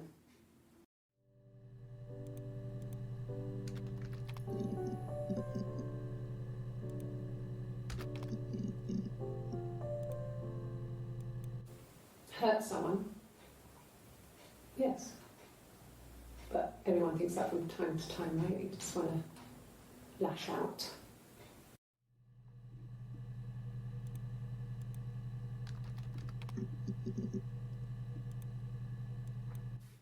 I mean, what if they were crazy? You hear about these crazy people all the time. I mean, why would anyone who knew Simon want to kill him?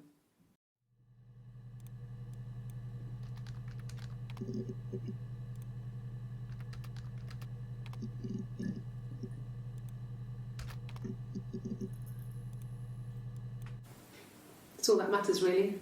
The baby. Simon's dead, but the baby, that's how he will live on. Our baby.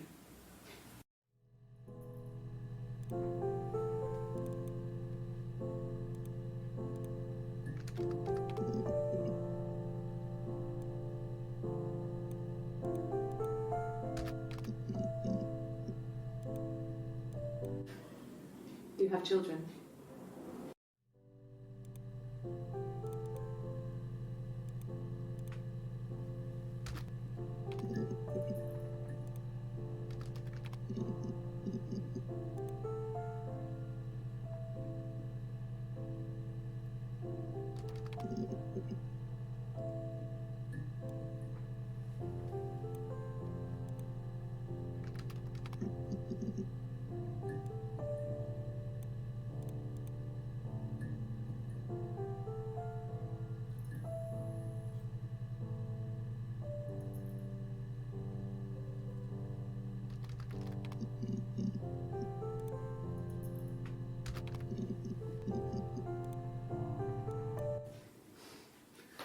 must think it's very cool that their dad is a police detective.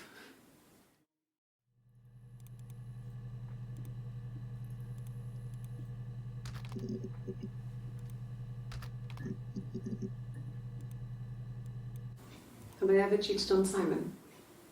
You asked that question yesterday.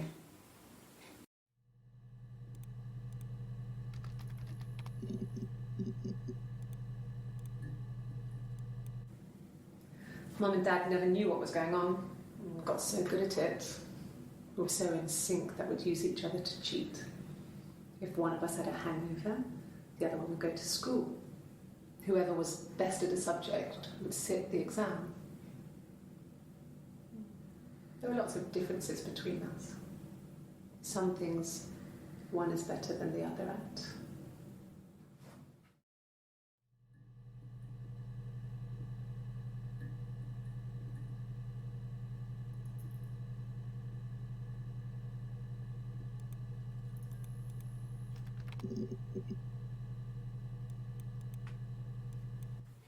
Simon never cheated on me. He was devoted to me, and I was devoted to him. Nothing in life is easy. We were good to each other. Life isn't a fairy tale. You do what you can.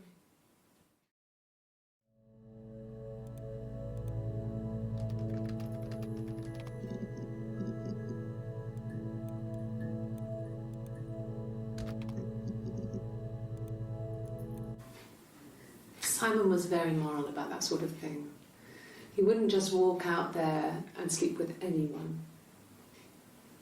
He wasn't that kind of guy. He took his marriage very seriously.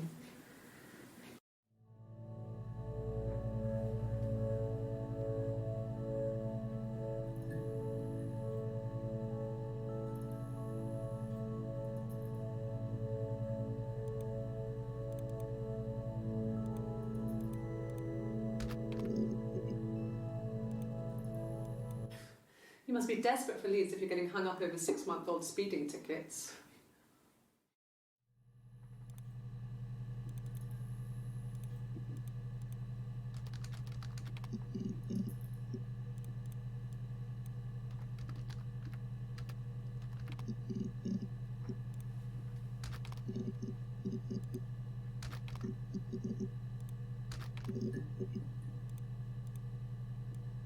There was a conference. Something to do with double glazing. In Oxford?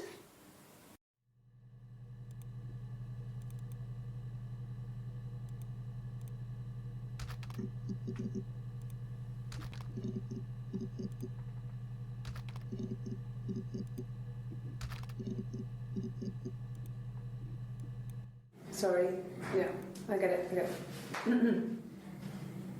Yes.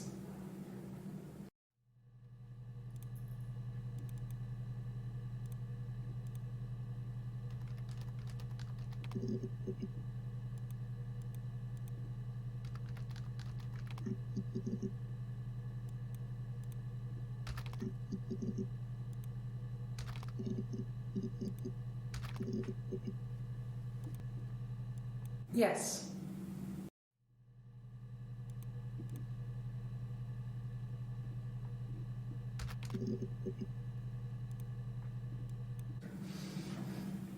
Yes.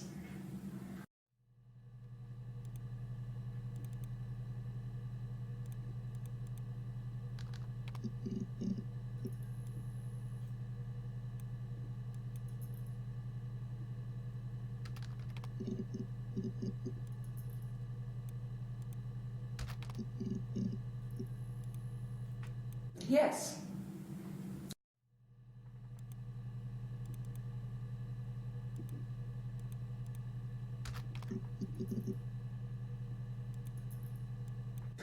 Yes.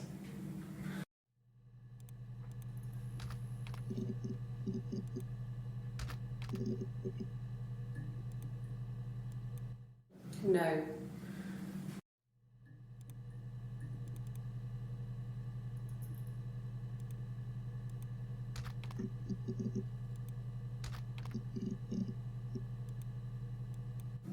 No. It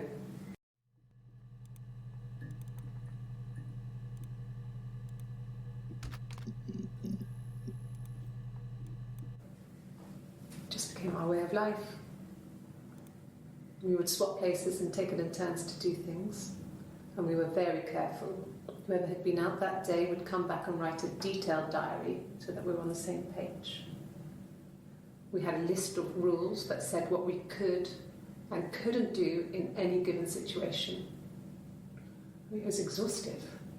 We lived a second life through those rules. Rules for things that could only ever happen inside our imaginations. We would consider all the permutations of future events and agree rules to walk our way through them.